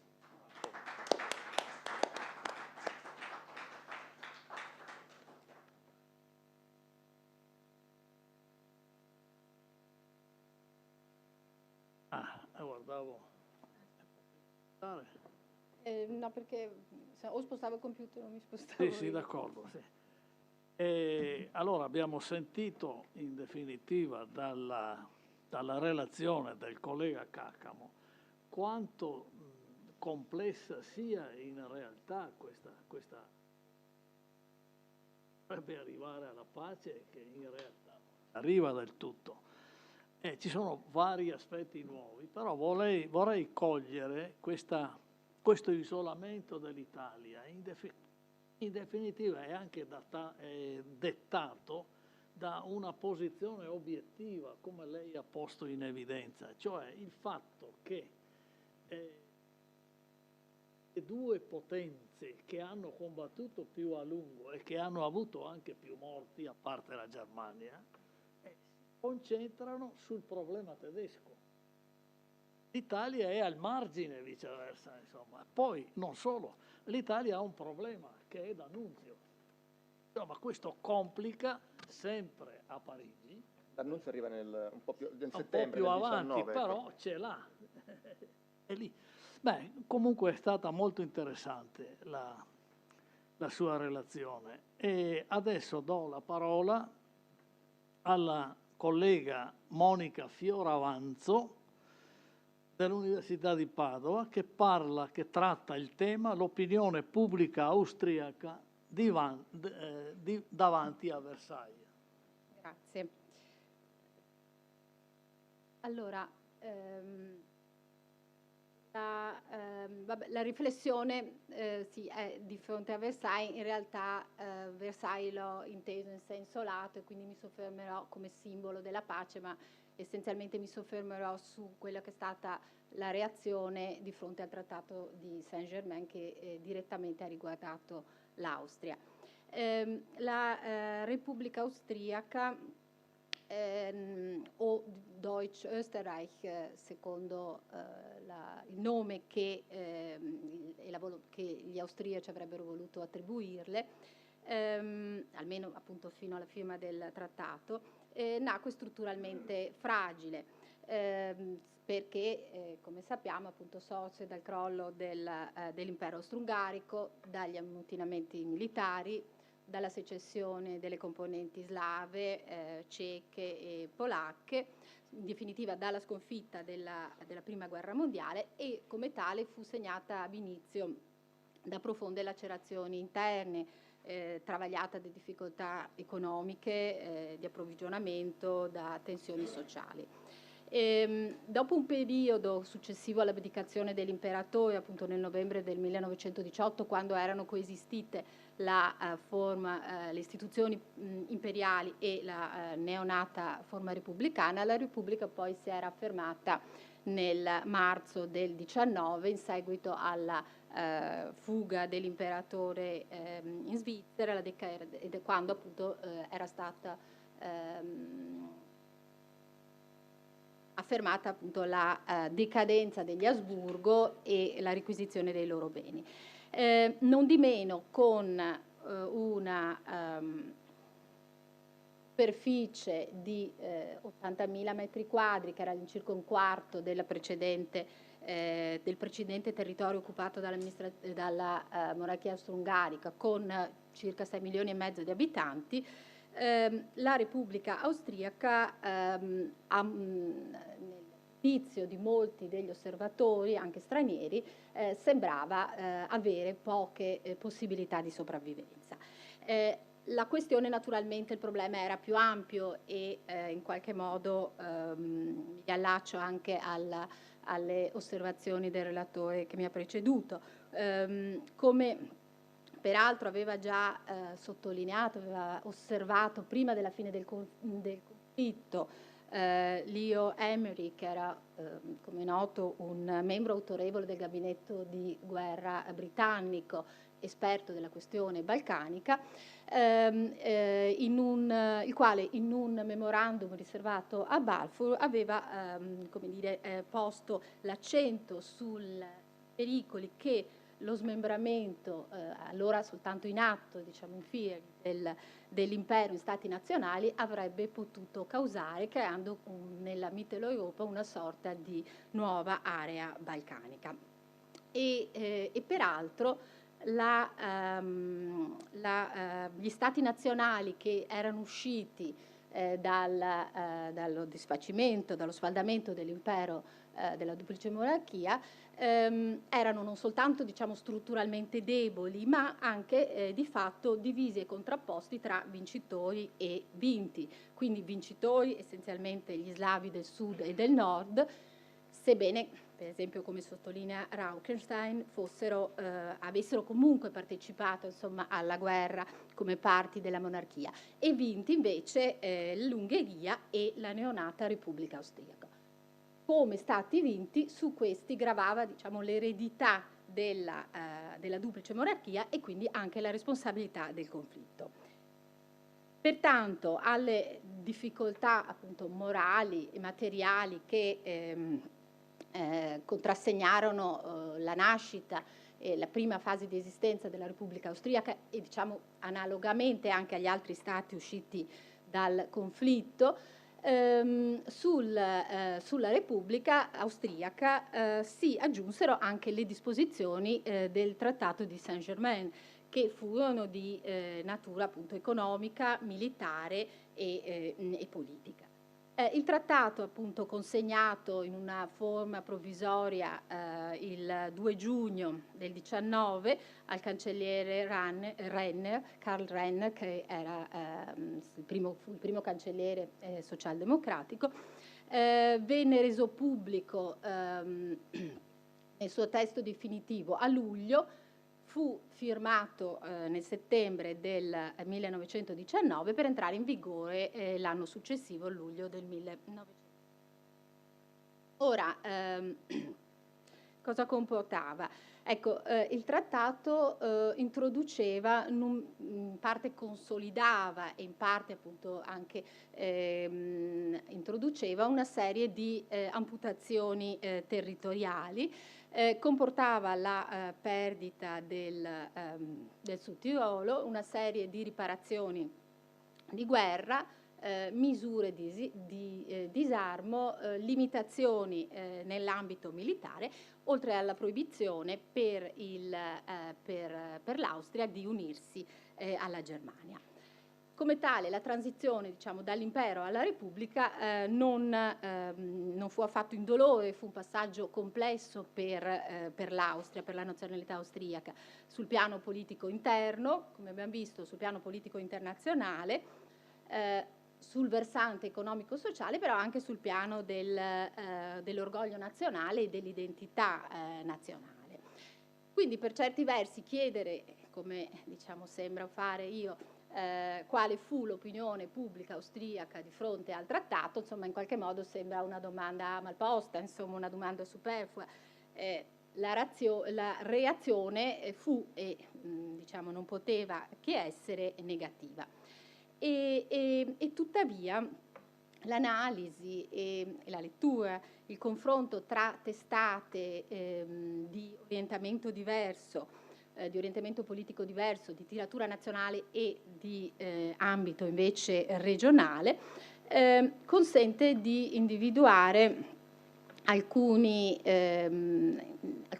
tratti, quegli aspetti che del trattato maggiormente furono sentiti come lesivi e che furono particolarmente invisi. Permette anche di individuare quali furono agli occhi dell'opinione pubblica austriaca, diciamo, i principali responsabili, di chi era la colpa. E infine, soprattutto, anche permette di cogliere in nuce, direi, il profilarsi di alcuni nodi critici che poi troveranno una espressione, direi quasi drammatica, nel periodo successivo, a partire dagli anni 30, contrassegnando la storia dell'Austria, diciamo dagli anni 30 fino alla fine della Seconda Guerra Mondiale. L'analisi appunto su cui adesso mi soffermerò riguarda quindi questo periodo abbastanza breve ma molto intenso che da giugno del 19 arriva fino all'entrata in vigore del trattato, quindi nel luglio del 20, e comprende fra i quotidiani, scusate, di tiratura nazionale principalmente queste testate. La Neue Freie Presse, che era di orientamento liberale conservatore, l'Arbeiter Zeitung, che era l'organo ufficiale della socialdemocrazia austriaca, e la Reichspost, che era invece un quotidiano vicino al cosiddetto Centrum Cattolico. Si tratta di stampa che era presente anche nel periodo precedente, quindi durante appunto la monarchia, durante l'impero. Per la centralità che assume all'interno del trattato e anche nella percezione della stampa e dell'opinione a livello nazionale della questione tirolese, ho scelto in ambito regionale di soffermarmi sull'Allgemeine Tiroler Anzeiger, che era appunto edito a Innsbruck, fondato nel 1907, quotidiano di orientamento cattolico ed espressione anche della Tiroler Volkspartei. Come prima, diciamo, riflessione vorrei muovere dalla scelta lessicale,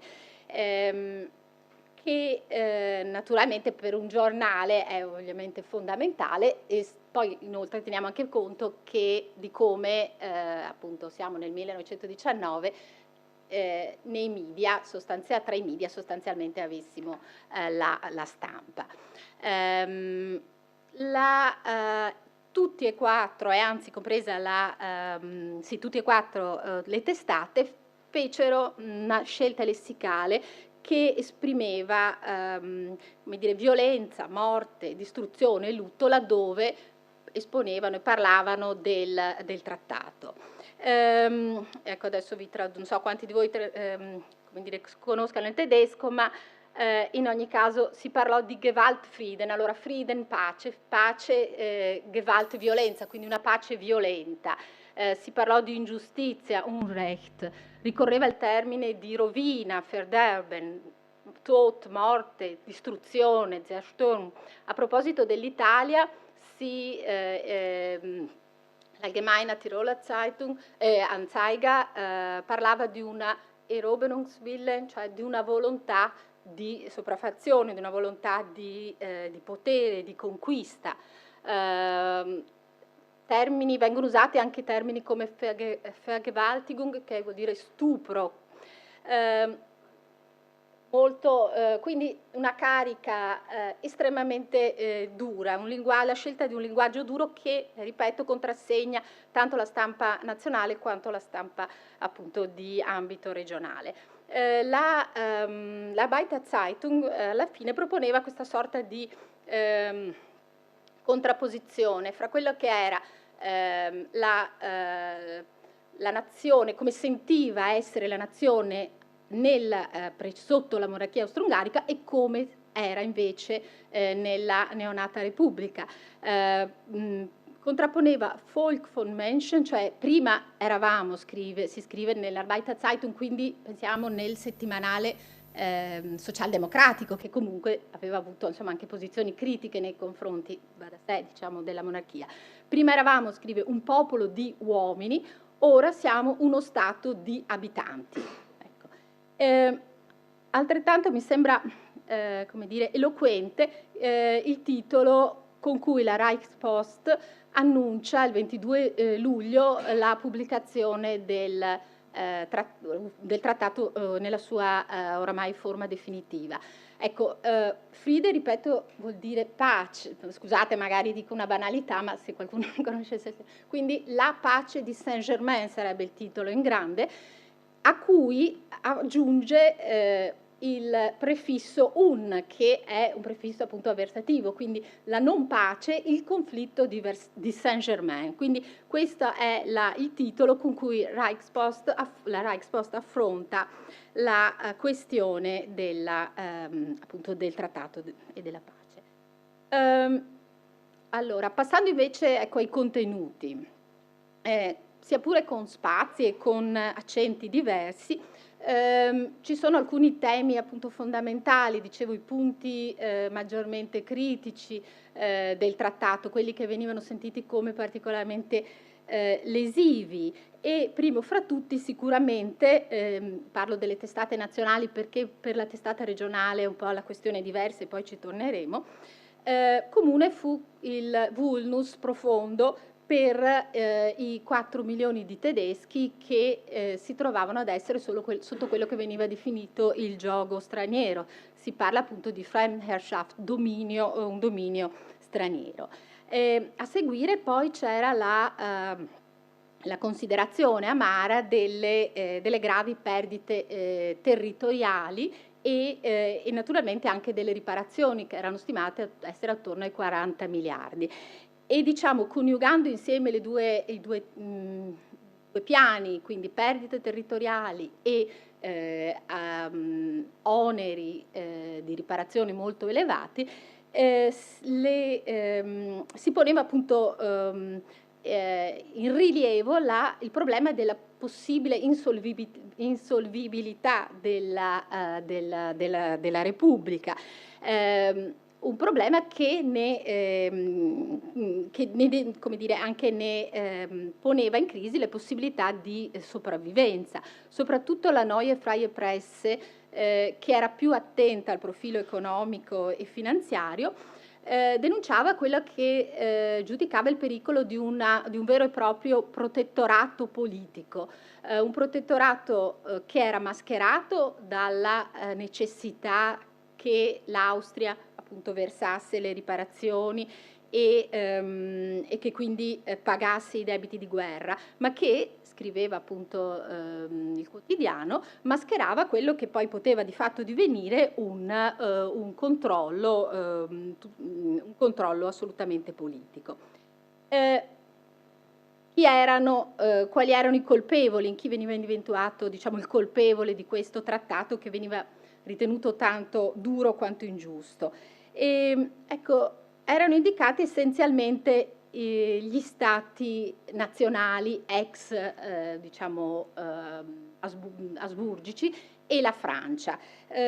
Si denunciava questa sorta di come dire, di alleanza, di questo tentativo della Francia, questa volontà della Francia, e a questo punto chiedo conferma, insomma, però mi sembra che ci sia una sorta di fondamento, questa volontà della Francia di indebolire la Germania, direttamente, appunto indebolendo la Germania, indirettamente, cioè impedendo qualsiasi legame fra a quello che rimaneva dell'Austria e la Germania, e rafforzando invece i legami tra Francia e area danubiana, con risultato appunto di creare questo asse franco-danubiano, diciamo, che aveva una valenza politica e insieme una valenza economica, e questo avrebbe indotto la Francia ad accettare, a sostenere comunque le regioni dei cechi e degli slavi, senza appunto alcun riguardo nei confronti dell'Austria.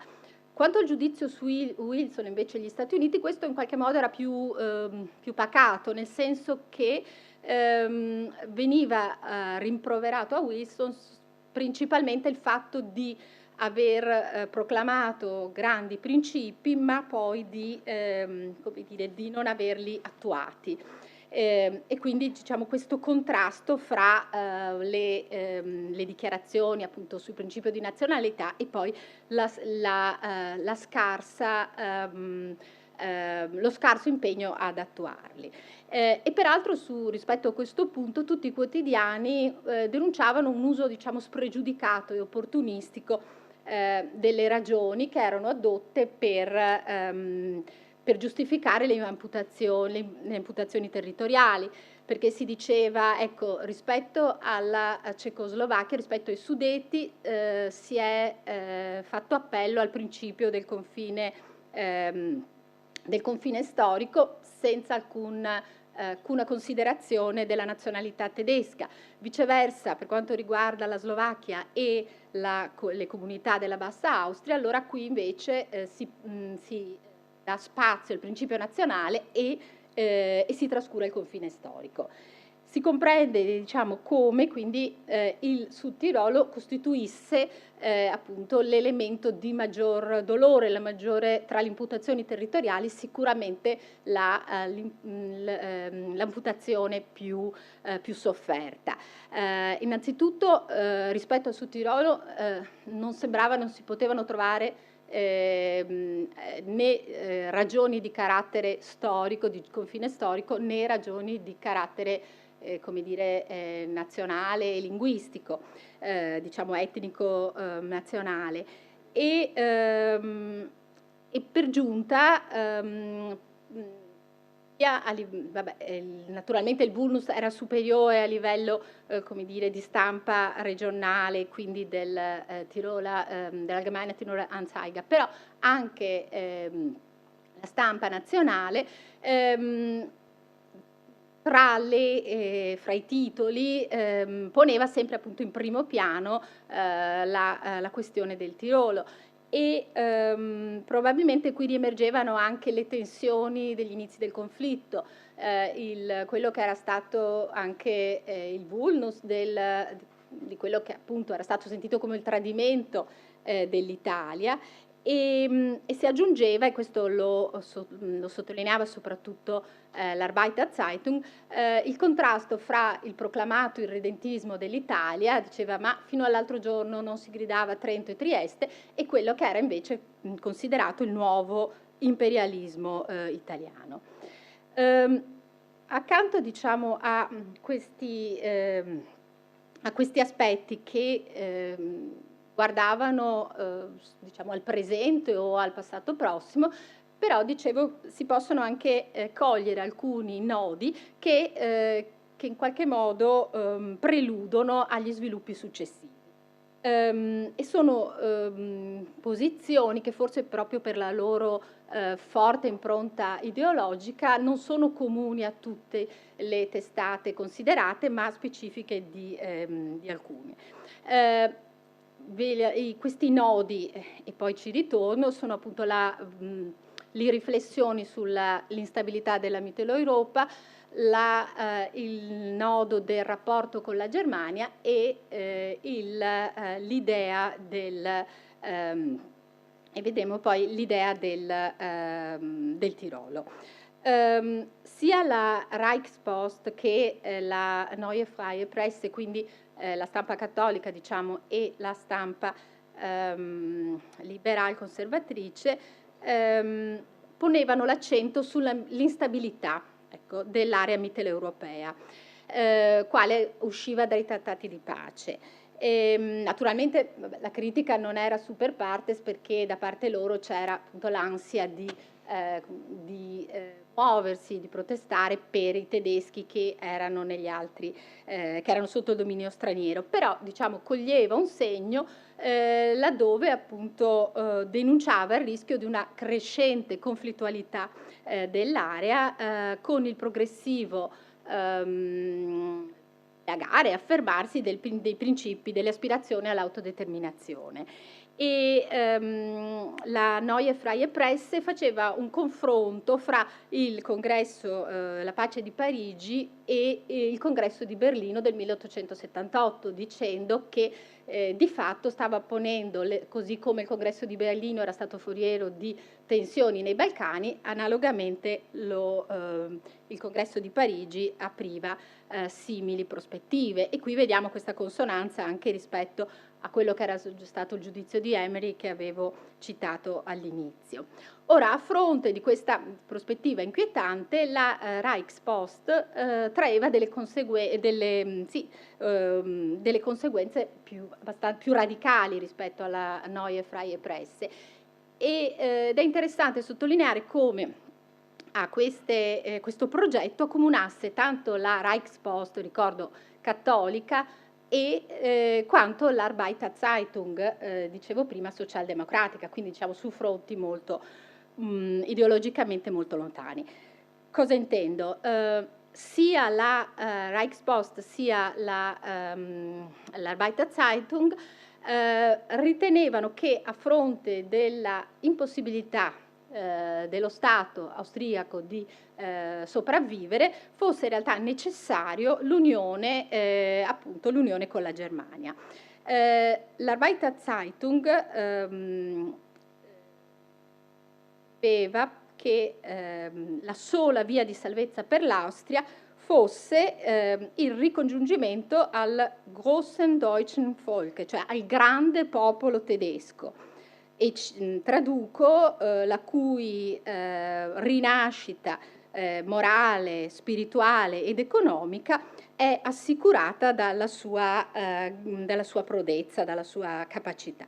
E per quanto riguarda la Reichspost, questa muoveva da una considerazione: il trattato pone l'Austria in una condizione di assoluto isolamento politico internazionale, un isolamento che l'Austria non aveva mai conosciuto nei 4 secoli della sua esistenza, e la isola persino da quel rapporto così naturale, secolare con i territori tedeschi, reciso solo nel 1866. E quindi, diceva, l'obiettivo doveva essere quello di ricongiungere innanzitutto tutti i tedeschi che erano sotto la sovranità straniera, e poneva appunto qui con chiarezza l'obiettivo della costruzione di un forte Reich che comprendesse tutto il territorio di lingua tedesca. Diceva: lo scopo è chiaro, non abbiamo le forze per realizzarlo, però questo deve essere l'obiettivo. 5 minuti? Sì, ce la faccio. Ecco, mi sembra che siano posizioni che pongano in luce, diciamo, come già all'indomani del conflitto e in ambiti politici anche molto differenti ci fossero queste istanze che poi, come dire, volte all'idea, come dire, di un unico grande Reich tedesco, che sono assolutamente anteriori al nazionalsocialismo, anteriori all'Anschluss e come dire, adesso forse sicuramente anche poi in contrasto con l'idea che l'Austria poi nel secondo dopoguerra cercherà di affermare dell'Austria come prima vittima del nazismo. E analogamente, altrettanto eloquente, e qui appunto concludo, è l'opzione che viene avanzata dall'Allgemeine Tiroler Anzeiger, quindi l'organo regionale, dicevamo, edito da Innsbruck, di fronte alla perdita del Sud Tirolo. Il 22 luglio, quindi all'indomani della pubblicazione del trattato, dicevo, definitivo, il cristiano sociale Richard Steidle, che era uno deputato del Parlamento regionale del Tirolo, scriveva appunto l'articolo che appunto in prima pagina, l'articolo di fondo col titolo Nach Deutschland, in cui sosteneva che il progetto, appunto, che peraltro era stato già approvato dal Parlamento regionale nel maggio del 19, il progetto, ripeto, per cui il Tirolo a questo punto avrebbe dovuto staccarsi da Vienna e costituirsi come Land, come Stato indipendente, collegato, unito, diciamo, alla Germania, al quale lo legavano, e anche qui traduco, la lingua, la cultura e il sangue. E soltanto, si scriveva, la potenza degli Asburgo aveva legato il Tirolo agli stati del Danubio, ma in realtà molto più lo legava, nulla adesso lo legava a quest'area, essendo caduta la monarchia asburgica. Si trattava quindi di recidere un legame innaturale e dannoso, venendo anche incontro, e concludo, a quelle che erano le esigenze, le aspirazioni del Sud Tirolo appunto abbandonato, dei 250.000 fratelli sotto il dominio italiano, che con un Tirolo più forte e legato alla Germania avrebbero avuto così una spalla molto più forte. La determinazione espressa qui e la durezza dei toni, traduco ancora un'altra frase: l'Italia deve sapere che non è possibile alcuna riconciliazione fino a che terrà il Sud Tirolo nei suoi artigli. Anche questi mi sembrano rivelatori, diciamo, e anticipatori di quella che sarà l'accoglienza entusiastica che il Sud Tirolo riserverà nel settembre del 43 alla costituzione dell'Alpenvorland, che come appunto ricorderete dipenderà direttamente dal Führer, e a cui come commissario supremo sarà posto a capo il Gauleiter del Tirol Vorarlberg, che era Franz Hofer. E anche mi sembra che si anticipino quelle che erano le mire dello stesso Hofer, che oramai nella parabola, diciamo, oramai finale del Reich, siamo a marzo del 1945, quando fu contattato da Karl Wolff nell'ambito dell'operazione Sunrise, l'operazione con la quale si voleva, come dire, arrivare alla resa separata delle forze armate tedesche in Italia. Ecco, Hofer aderì, ma il patto, come dire, naturalmente era una condizione del tutto velleitaria in quel quadro, però pose come condizione il fatto che il Tirolo fosse mantenuto in ordine e, come dire, nell'ordine e nelle dimensioni attuali come Stato indipendente e futuro, diciamo, proponendosi come futuro baluardo verso l'Oriente una volta ricongiunto al resto del Tirolo. Ecco, come... Sì, adesso dico, scusate, Nico. Ecco, quindi, sì, come in francese potremmo dire tout se tient, o comunque, come dire, si ribadiscono quelle, quanto la pace o la non pace, Frieden, Unfrieden di Saint-Germain abbia poi potuto, come dire, influire sui successivi sviluppi in Austria degli anni 30. Scusate per il tempo. Io ringrazio la collega per la sua interessantissima relazione, che potrebbe dare lo spunto a un futuro dibattito, insomma, che io mi sono anche segnato, però il tempo stride. Allora chiedo al collega Luciano Monzali, che credo sia in sala, di accomodarsi, va bene, e di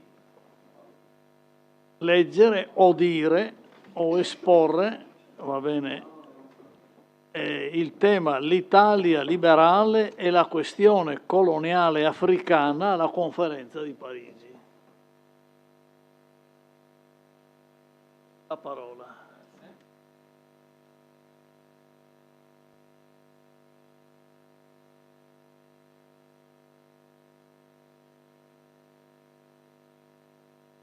Si sente? Sì.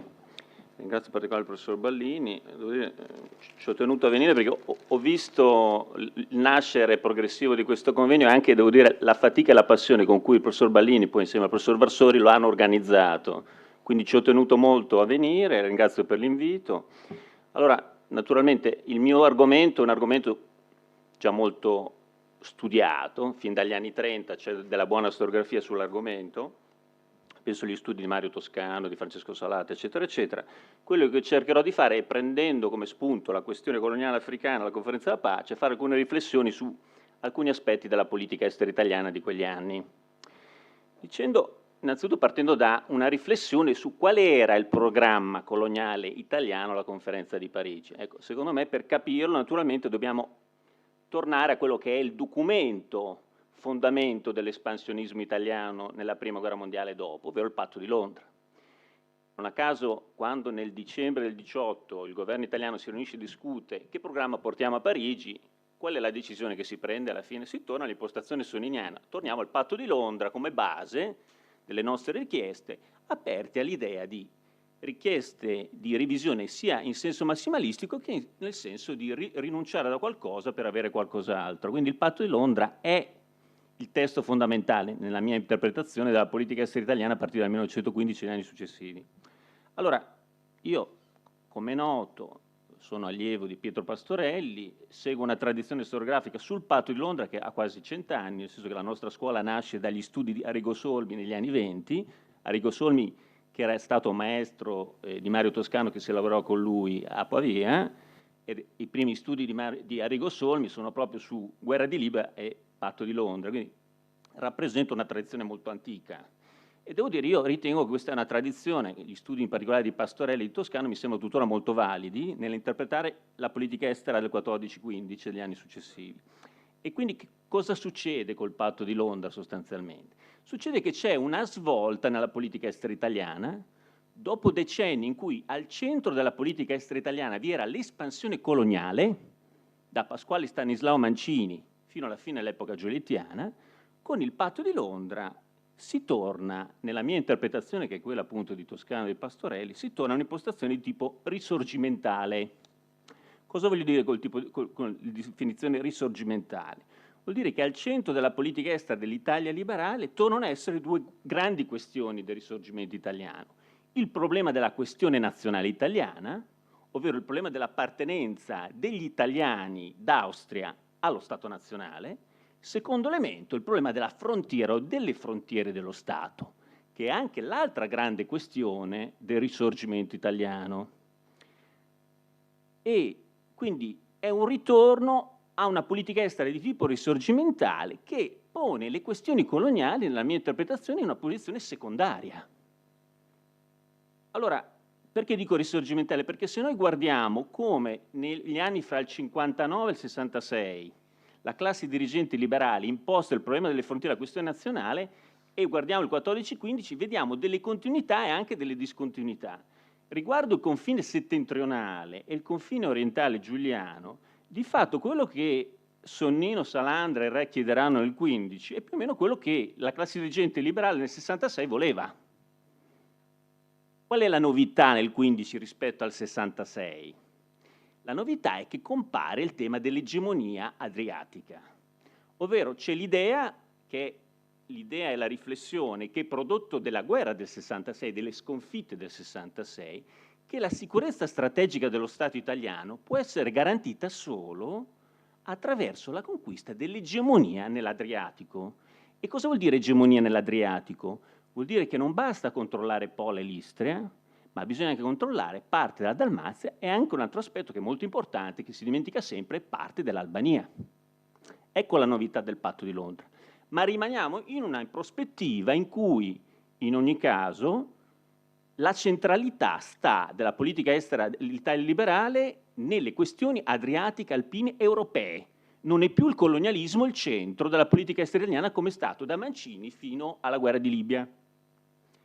Questa impostazione noi la vediamo se analizziamo attentamente e interpretiamo il contenuto del Trattato di Londra, dove ci sono due tipi di clausole. Ci sono le clausole dedicate ai temi alpini e adriatici, estremamente dettagliate e precise, e si vede chiaramente che sono le clausole principali delle richieste italiane. E poi ci sono le clausole dedicate ai problemi mediterranei africani, per esempio l'articolo 9 e l'articolo 13, che invece sono richieste ipotetiche, ovvero l'Italia chiede, in caso si proceda alla dissoluzione dell'impero ottomano o in caso la Francia e la Gran Bretagna conquistino le colonie tedesche in Africa, compensi. Quindi cosa vuol dire? Vuol dire che sono richieste meno secondarie, meno importanti rispetto alle richieste di territori europei. Quindi il patto di Londra, nella mia interpretazione, è un ritorno deciso a un'impostazione di tipo risorgimentale eurocentrico della politica estera italiana, che è quindi qualcosa di diverso da quella che era stata la politica estera italiana negli anni che vanno dal 1882 al 1913. Allora, questa centralità del problema adriatico, del problema dei confini, della frontiera, la questione nazionale, possiamo dire inizia nel 15 e durerà di fatto fino al 1927 nella politica estera italiana. Cosa succede nel 1927? Si chiude la questione adriatica, trattato italo-albanese di alleanza, di fatto garantisce all'Italia, in maniera un po' diversa da quelle pensate dal patto di Londra, l'egemonia nell'Adriatico. In quegli anni, dal 15 al 27, di fatto questi temi, la questione adriatica, i rapporti con la Jugoslavia e questi temi, diciamo, delle frontiere nazionali rimangono centrali nella politica estera italiana. È una mia interpretazione. Riprenderanno le questioni coloniali a svolgere un ruolo importante nella politica estera italiana solo a partire dalla fine degli anni 20. Allora, questa visione della centralità dei problemi europei, adriatici, delle frontiere alpine nella politica estera italiana è condivisa dalla gran parte della classe dirigente liberale negli anni della Prima Guerra Mondiale, siano liberali progressisti, siano liberali conservatori, eccetera, eccetera. Però c'è anche qualche dissenziente. I dissenzienti sono quelli che io nel mio messaggio ho definito, e anche Monina ha usato questa espressione nel suo studio, diciamo un po' i rappresentanti del cosiddetto partito coloniale italiano. Cos'è il partito coloniale italiano? È un insieme di esponenti del mondo economico, culturale, giornalistico, politico italiano che appartengono alla destra liberale, giolittiane, nazionalisti, funzionari coloniali, che ritengono che le questioni coloniali devono essere al centro della politica estera italiana e sono il futuro dell'Italia. L'espansione coloniale è il futuro dell'Italia. Fra questi, diciamo, alcuni, anche negli anni della Prima Guerra Mondiale, progressivamente riprendono a sostenere la posizione che in fondo non basta risolvere la questione adriatica per garantire il futuro dell'Italia, bisogna anche risolvere il problema della ricerca di materie prime, sbocchi per le migrazioni, quindi bisogna costruire un grande impero coloniale. Perché riprende voce nel corso della Prima Guerra Mondiale, diciamo, il partito coloniale? Perché ci sono dei mutamenti, degli eventi nel corso della guerra che naturalmente sollecitano l'attenzione dell'opinione pubblica italiana in un senso colonialista. Sono noti quali sono questi eventi. Francesi, inglesi e belgi conquistano le colonie tedesche in Africa. Ci sono i piani dell'intesa per la spartizione dell'impero ottomano. C'è una grave crisi interna all'impero etiopico con la guerra civile fra l'Igyasu contro Zauditu e Rastafari, il futuro Haile Selassie.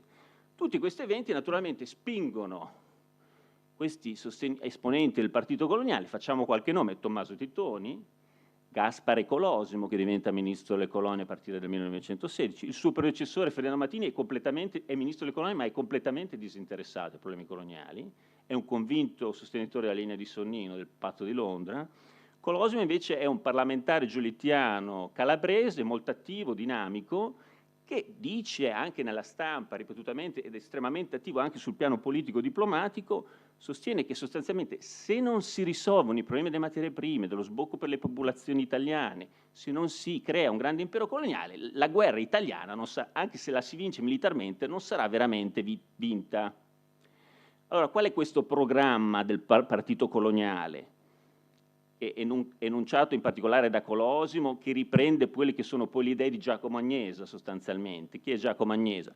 È una figura molto importante della storia politica estera italiana, a lungo capo dell'ufficio coloniale della consulta da fine 800 fino al 1912-13, poi una volta che nasce il Ministero delle Colonie diventa l'uomo forte del Ministero delle Colonie, direttore degli affari politici. È un po' la mente che c'è dietro il colonialismo italiano per quasi 20 anni. Quali sono le idee dei colonialisti sostanzialmente? Espansione in Anatolia, quindi applicare l'articolo 9, ma non solo le coste, anche un gran pezzo del retroterra dell'Anatolia, ingrandimento della Libia italiana, ingrandimento nei piani del Ministero delle Colonie, si pensa anche di inglobare l'intero Chad, per dirci, quindi un ingrandimento enorme. Poi accerchiamento dell'Etiopia attraverso la richiesta alla Francia e alla Gran Bretagna dei loro territori nel Corno d'Africa, Kassala, Djibouti, Somaliland, Jubaland. E una volta che si è accerchiata l'Etiopia bisogna restaurare i protocolli italo-britannici del 1891-1894, quindi dobbiamo tornare all'epoca di Crispi, al protettorato e all'esclusiva egemonia italiana sull'Etiopia. Quindi vedete che è un grande programma di espansione coloniale. Qual è l'atteggiamento dei leader governativi italiani verso questo progetto? E viene enunciato pubblicamente in giornali, libri, manifestazioni, il famoso memoriale Franchetti.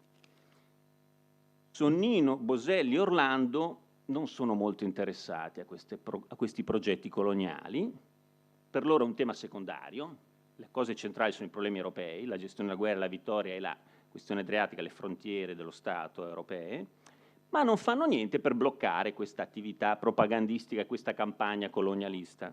Possiamo cercare di interpretare perché non fanno niente, perché assecondano questa campagna, anche se la ritengono in fondo secondaria. Io direi ci sono sostanzialmente due ragioni. Da una parte questa campagna colonialista serve a mobilitare l'opinione pubblica in senso bellicista, serve a tenere vivo lo spirito della popolazione, in particolare di parte dell'elite, a rendere più convinto il sostegno allo sforzo bellico italiano, che è molto difficile. L'altro elemento è che in fondo si pensa che presentarsi alla futura conferenza della pace con un programma massimalistico enorme, a cui veramente non si punta, ma può essere utile come diciamo base negoziale su cui poi poter fare delle rinunce. Cioè il governo pensa, anche lo stesso Sonnino, che in fondo se i francesi, gli inglesi, gli americani ci vedono portatori di un programma politico in cui c'è l'opinione pubblica che spinge fortemente in senso estremamente espansionistico, può favorire la strategia negoziale italiana. Può essere interessante fare qualche riflessione in particolare sull'atteggiamento di Sonnino. Sonnino era stato, qui abbiamo il professor Ballini che è uno dei grandi esperti sulla figura di Sonnino, dico quindi delle banalità. Sonnino era stato uno dei grandi protagonisti della storia coloniale italiana, ministro del tesoro al governo Crispi, il periodo di Adua, partecipa anche al negoziato che porterà all'accordo del 1906 sull'Etiopia, grande sostenitore della conquista della Tripolitania Cirenaica, anzi possiamo dire che Sonnino è uno dei grandi teorici dell'imperialismo liberale italiano, però al periodo della guerra, dopo il partito del Patto di Londra, è disinteressato a questi problemi, in particolare i problemi coloniali africani. Disinteressato, ma asseconda con diciamo non molta attenzione alle iniziative di Colosimo. Quindi per esempio fine 16 lancia un ballon d'essai al Quai d'Orsay al Foreign Office ponendo con una nota dell'ottobre 1916 il problema di un eventuale mutamento dello status dell'Etiopia in un senso di un'eventuale fine dell'indipendenza. E poi, finita la guerra, accetterà nel dicembre 18 di presentare a inglesi e francesi come posizione del governo italiano un memoriale preparato da Colosimo in cui sostanzialmente viene enunciato apertamente il programma massimalistico del partito coloniale. Quindi vedete un atteggiamento opportunistico, possiamo dire, di Sonnino, che alterna disinteresse con opportunismo politico, tenendo conto anche delle dinamiche di politica interna, si può interpretare in vari modi. Dove invece c'è una maggiore attenzione di Sonnino è su un altro tema, diciamo, di espansione extraeuropea, che rimane sempre secondario rispetto alle tematiche adriatiche, ma che per il livornese di origine levantina Sonnino era un tema invece più interessante e importante dell'Africa, e naturalmente l'Anatolia, l'Asia minore. Allora, lì Mario Toscano ha spiegato, e anche Luca Riccardi hanno spiegato molto bene la genesi degli accordi di San Giovanni di Moriana, e l'impegno di Sonnino per ottenere il riconoscimento da parte degli alleati della fetta riservata all'Italia in Anatolia. Allora, senza ritornare sui negoziati, perché Sonnino insiste così tanto sull'Anatolia? Secondo lui, a mio avviso, è molto importante controllare parte dell'Anatolia per mantenere l'equilibrio nel Mediterraneo. Cioè, ovvero, di fronte alla prospettiva che inglesi, francesi e russi si prendono gran parte dell'impero ottomano, l'Italia, per preservare l'equilibrio di potenza nel Mediterraneo, deve avere anche lei un pezzo di Mediterraneo orientale. Poi c'è secondo me una questione ideologica, qui mi interesserebbe sentire anche il parere di Ballini, cioè a me pare che in fondo Sonnino abbia un odio ideologico verso l'impero ottomano e verso i turchi. Allora, un odio ideologico che sostanzialmente è, secondo me, Sonnino ha la visione dell'impero ottomano come una entità retriva, reazionaria, che opprime i popoli e in particolare opprime i cristiani. E quindi è un'entità che va distrutta. E cosa bisogna fare al posto dell'impero ottomano? Secondo lui bisogna che gli europei si prendano vasti territori ottomani per svolgere un'attività di civilizzazione. Dove non arrivano gli europei con il loro controllo diretto, bisogna favorire il principio di nazionalità. E qual è il principio di nazionalità? Se guardiamo i suoi discorsi, anche i diari, c'è per esempio questo sostegno di Sonnino verso la causa armena. Ne parla anche durante la Prima Guerra Mondiale. C'è il sostegno di Sonnino verso la causa nazionale sionista. Quindi questo è un po' la visione che ha del futuro dell'impero ottomano, Sonnino. Devo dire, è una visione che andrebbe approfondita e studiata meglio, sinceramente. Allora, il partito coloniale, quindi, vedete, esiste, ha un suo peso nella classe dirigente italiana, però quando si discute nel dicembre 18 il programma di rivendicazioni territoriali non riesce a imporre come questione centrale la questione coloniale africana, che viene vista dai leader, dai ministri italiani, dai membri della delegazione come un problema secondario. Allora, questa marginalità della questione coloniale africana a Parigi la vediamo analizzando quelli che sono alcuni dei momenti principali in cui sorge questa questione nel periodo che va dal gennaio al giugno 19. Per esempio, fine gennaio, per vari giorni, il Consiglio Supremo parla delle colonie tedesche, delle ex colonie tedesche. C'è la pressione fortissima di neozelandesi, australiani, sudafricani che si sono fatti massacrare per l'impero e che adesso, noi tendiamo sempre a dimenticarci che la guerra degli inglesi nella Prima Guerra Mondiale è anche una guerra degli australiani, dei neozelandesi. Quanti australiani muoiono degli indiani? Quanti australiani muoiono nei Dardanelli? È un trauma enorme. E naturalmente loro hanno fretta, vogliono un premio, perché i leader di questi dominion devono anche giustificare alla popolazione il fatto che tanti si sono sacrificati per questa guerra lontana. E quindi premono, e Lloyd George pone il problema, obbliga la conferenza a trattare questa questione. Se ne parla per vari giorni, si decide di escogitare questa formula dei mandati. Ecco, se voi guardate i verbali del Consiglio Supremo, che sono pubblicati nei documenti diplomatici americani, l'Italia è sostanzialmente assente da questo dibattito. C'è Orlando che fa Sonnino è sempre zitto. Orlando fa qualche brevissimo intervento dicendo che anche l'Italia eventualmente potrebbe essere disponibile, eccetera, eccetera. Allora, qui cosa viene fuori? Viene fuori che siamo nel gennaio, i rapporti con gli alleati sono già molto difficili e quindi non si vuole creare nuove fonti di contrasto con gli inglesi e i francesi anche sui problemi coloniali, quindi si preferisce aspettare, essere attendisti su un tema che viene ritenuto secondario. Dall'altra parte, in seno alla delegazione italiana c'è imbarazzo.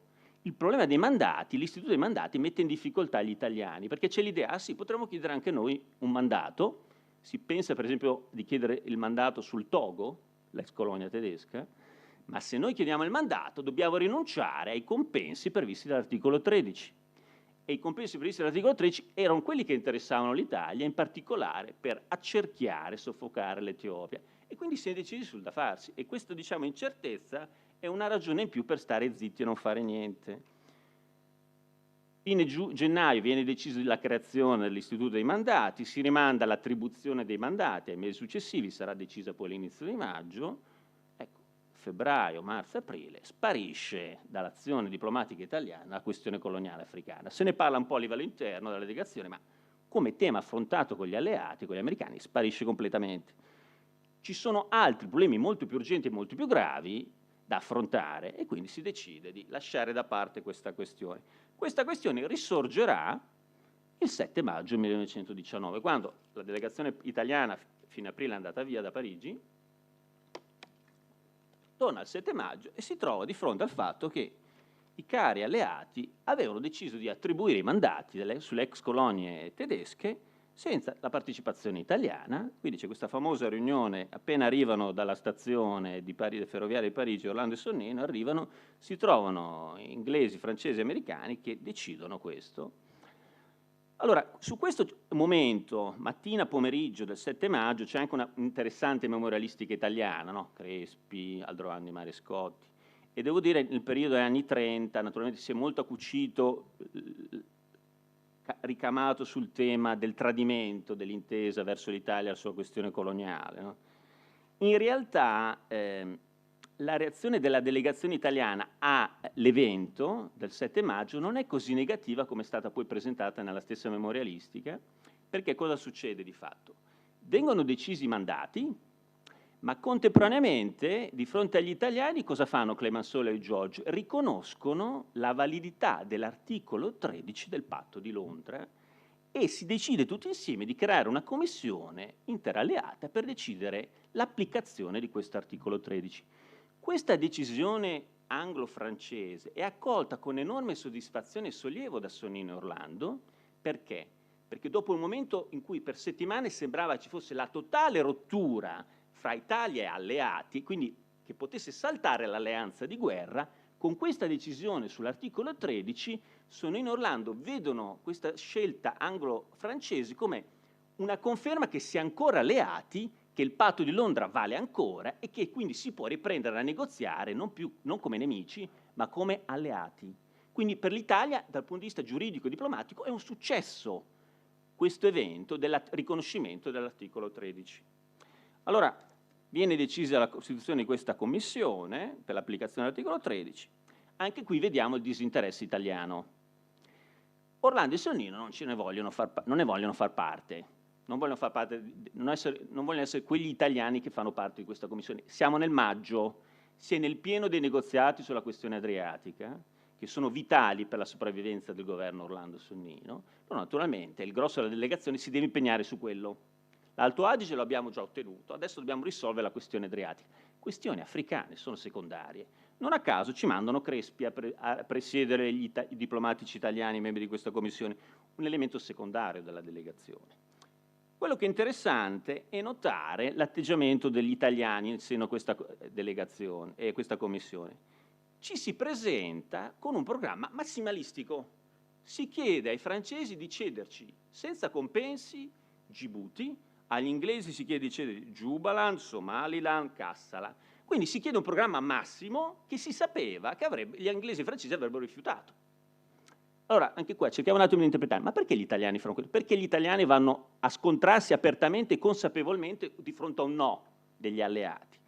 Anche qui possiamo cercare di interpretare questo atteggiamento italiano, da una parte sottolineando l'aspetto di politica interna italiana. In un momento in cui il governo è in grave difficoltà sul piano interno, non si possono sposare posizioni rinunciatarie. Bisogna presentarsi agli occhi dell'opinione pubblica italiana che noi chiediamo il massimo, anche nei temi secondari come le questioni coloniali africane. Dall'altra parte non si affretta di chiudere nelle questioni coloniali africane. Non si vuole, ovvero si vuole aprire un negoziato, ma si pensa che magari lo si chiuderà fra molti mesi, perché anche qui si vuole cercare a partire dal maggio di collegare negoziato questione adriatica con negoziato sulle colonie africane e negoziato sull'Anatolia. Si cambia strategia. Mentre prima si puntava solo a risolvere innanzitutto una questione, quella adriatica, lasciando da parte quelle altre, adesso a partire dal maggio si cerca di trattare tutte le posizioni insieme, cercando poi eventualmente di trovare delle compensazioni con gli alleati. Ecco che quindi questo spinge la delegazione italiana, nella mia interpretazione, ad assumere una posizione massimalistica. Naturalmente qual è il risultato di questa posizione? Che la Commissione si concluderà con nulla di fatto, nel senso che non si troverà un'intesa fra inglesi, francesi e italiani sull'applicazione dell'articolo 13. E gli italiani però saranno contenti di questo risultato, nel senso che nulla si è compromesso. Il risultato però naturalmente sarà che pure la questione coloniale africana sarà uno degli elementi che indebolisce l'incapacità del governo di portare a casa dei risultati, il governo Orlando Sonnino, anche su questa questione, indebolisce il governo che cadrà nel giugno. Gli succede il governo Nitti-Titoni. Allora, qui molto brevemente, con Nitti e Titoni la questione africana acquista maggiore importanza rispetto al governo Orlando Sonnino. Titoni è un convinto colonialista, è stato il negoziatore, l'ispiratore dell'accordo del 1906, concluso con inglesi e francesi, un accordo diciamo che oggigiorno è dimenticato, ma che è stato un accordo molto importante nella storia della politica estera italiana, che prevedeva sostanzialmente, in caso di crisi di indipendenza dell'Etiopia, la spartizione dell'Etiopia in 3 parti, con l'Italia che si prendeva una bella metà dell'Etiopia. Quindi convinto colonialista. E poi dall'altra parte il governo Nitti-Titoni ha bisogno di successi diplomatici immediati per poter mostrare che, a differenza di Orlando Sonnino, Nitti e Titoni sono capaci di portare a casa dei risultati e quindi si pensa di puntare anche a ottenere qualcosa rapidamente in campo coloniale. Dal punto di vista della strategia di questi negoziati che si svolgono da luglio a inizio settembre del 19 con inglesi e francesi, io sottolineerei solo due aspetti, diciamo, di un nuovo approccio italiano nella questione coloniale. Invece che cercare apertamente rivendicazioni politico-territoriali, si punta a raggiungere con inglesi e francesi accordi per la divisione dell'Etiopia. L'Etiopia è sempre al centro della politica coloniale africana italiana, accordi di spartizione dell'Etiopia in zone di influenza economiche. Allora, una domanda che uno si pone è: perché si fanno accordi di zone di influenza per la divisione in zone di influenza economica dell'Etiopia quando si sapeva benissimo che gli italiani non avevano i soldi per sfruttare poi queste zone di influenza economica? Perché in realtà la zona di influenza economica è un escamotage per preparare poi la sua traduzione in zona di influenza politica, di egemonia esclusiva. Se veniva riconosciuta all'Italia un'esclusiva egemonia economica commerciale in una parte dell'Etiopia, era il primo passaggio per poi avere il controllo dal punto di vista politico di quella zona. Non a caso, se uno studia gli accordi Laval-Mussolini, è il modello di azione dal punto di vista diplomatico, è quello che appunto si pensa già nel 19. Quindi penetrazione economica e riconoscimento di diritti economici e commerciali come base nascosta, ipocrita di rivendicazioni politico-territoriali. L'altro aspetto è che si torna all'idea del 1906 di accettare la spartizione dell'Etiopia. Ecco, mentre 18, 17, inizio 19, Colosimo e il governo in fondo sposano questa idea dell'assoluta, esclusiva egemonia italiana su tutta l'Etiopia, Titoni, con il suo importante collaboratore Alberto Teodoli, che poi sarà anche un protagonista della politica coloniale fascista, puntano invece a questa idea che in fondo possiamo tornare a dividere l'Etiopia in 3 e forse questo renderà più facile l'accettazione da parte inglese e francese. Difatti sia francesi che inglesi non dicono un aperto no a queste offerte italiane, ma poi con l'aggravarsi della crisi della questione adriatica, il governo Nitti, Titoni si dimetterà, il governo Nitti con Scialoia ridimensionerà di nuovo il peso della questione coloniale africana. Però non la dimenticherà. Non la dimenticherà come non la dimenticheranno gli ultimi governi dell'Italia liberale. Io adesso qui cerco di concludere per non essere troppo lungo. Titoni concluderà 2 accordi, l'accordo del 12 settembre 19 con la Francia e del 13 e 16 settembre 19 con l'Inghilterra, in cui saranno concessi all'Italia dei piccoli territori. In particolare i territori inglesi ci si metterà molti anni per l'applicazione di questo accordo, fino al 24-25. Poi però, pur essendo un tema secondario, i governi liberali continueranno a impegnarsi sul tema etiopico e coloniale. Non so, lo stesso governo Nitti farà lunghi negoziati con gli inglesi nel marzo-aprile 1920, Schanzer andrà nel 22 a Londra a incontrare Lloyd George e riaprirà di nuovo il tema del futuro dell'Etiopia e della rivendicazione italiana a un futuro controllo di parte dell'Etiopia. Ci sarà fra il 20 e il 22 una battaglia diplomatica italiana per mantenere la validità dell'accordo del 1906 di fronte ai tentativi inglesi e francesi di dire che invece ormai questo accordo non vale più. Quindi cosa possiamo dire in conclusione? Possiamo dire che la questione coloniale africana è stato un tema secondario della politica estera dell'Italia liberale dal 15 al 22, ma però nonostante fosse un tema secondario era un tema presente nella politica estera italiana e gli sforzi italiani dell'Italia liberale di realizzare un'espansione africana misero in moto un processo diplomatico e politico che rimase aperto e non concluso nel 1902, fu ereditato dal governo Mussolini e poi portò in fondo alla guerra d'Etiopia. Quindi questione secondaria, ma che avrà conseguenze molto durature nella storia della politica estera italiana. Ultimo aspetto che vale la pena di riflettere, quindi l'Italia liberale a partire dalla Prima Guerra Mondiale riapre la questione etiopica, che sostanzialmente era stata chiusa dopo il 1896, dopo Adua. Riapre la questione etiopica, ma perché questa questione etiopica poi veramente rimarrà aperta? Questo vale anche la pena sottolineare. Perché i francesi, per esempio, tenteranno di richiuderla, 1923 riusciranno a far aderire l'Etiopia alla Società delle Nazioni. Quindi l'idea è di dare all'Etiopia una protezione giuridica internazionale dall'espansionismo italiano. Però non c'era solo l'espansionismo italiano, c'erano anche le mire espansionistiche inglesi. E qui arriviamo un po' al problema. In realtà la questione etiopica rimarrà aperta nella politica mondiale a causa degli errori della politica estera etiopica. Rastafari, il futuro Haile Selassie, ma che di fatto anche finché Zauditu rimane imperatrice è il reggente, colui che fa la politica interna ed estera etiopica, farà due grandi errori fra il 1918 e il 1935. Primo errore, non costruirà nessun forte rapporto di alleanza politico-militare con una grande potenza europea.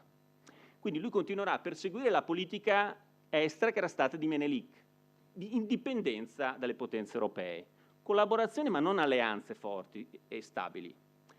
Ma Menelik lo poteva fare perché Menelik era una posizione di forza militare che poteva fronteggiare gli europei alla fine dell'Ottocento e all'inizio del Novecento. Rastafari, Haile Selassie, non terrà conto delle grandi evoluzioni tecnologiche delle economie industriali europee e del fatto che 30 anni dopo l'Etiopia è in una posizione di estrema debolezza, era diventata molto più debole militarmente, economicamente, commercialmente rispetto agli Stati europei.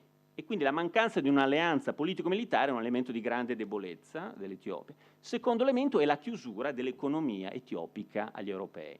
Cioè lui non aprirà, negli anni che vanno dal 18 al 35, l'Etiopia al capitalismo internazionale, al capitalismo inglese, quello francese, quello americano. Cercherà di tenere chiusa l'Etiopia perché era consapevole che la penetrazione economica era il primo passo per gli europei per prendere il controllo dell'Etiopia. Ma quale sarà la conseguenza di tutto ciò? Sarà che nessuna delle grandi potenze europee, quando negli anni 30 Mussolini riprende ad affrontare la questione etiopica e la vuole affrontare con decisione, si troverà l'Etiopia sola ed isolata sul piano internazionale, nel senso che nessuna grande potenza europea avrà veramente un interesse serio a difendere l'indipendenza etiopica. Grazie. Bravo.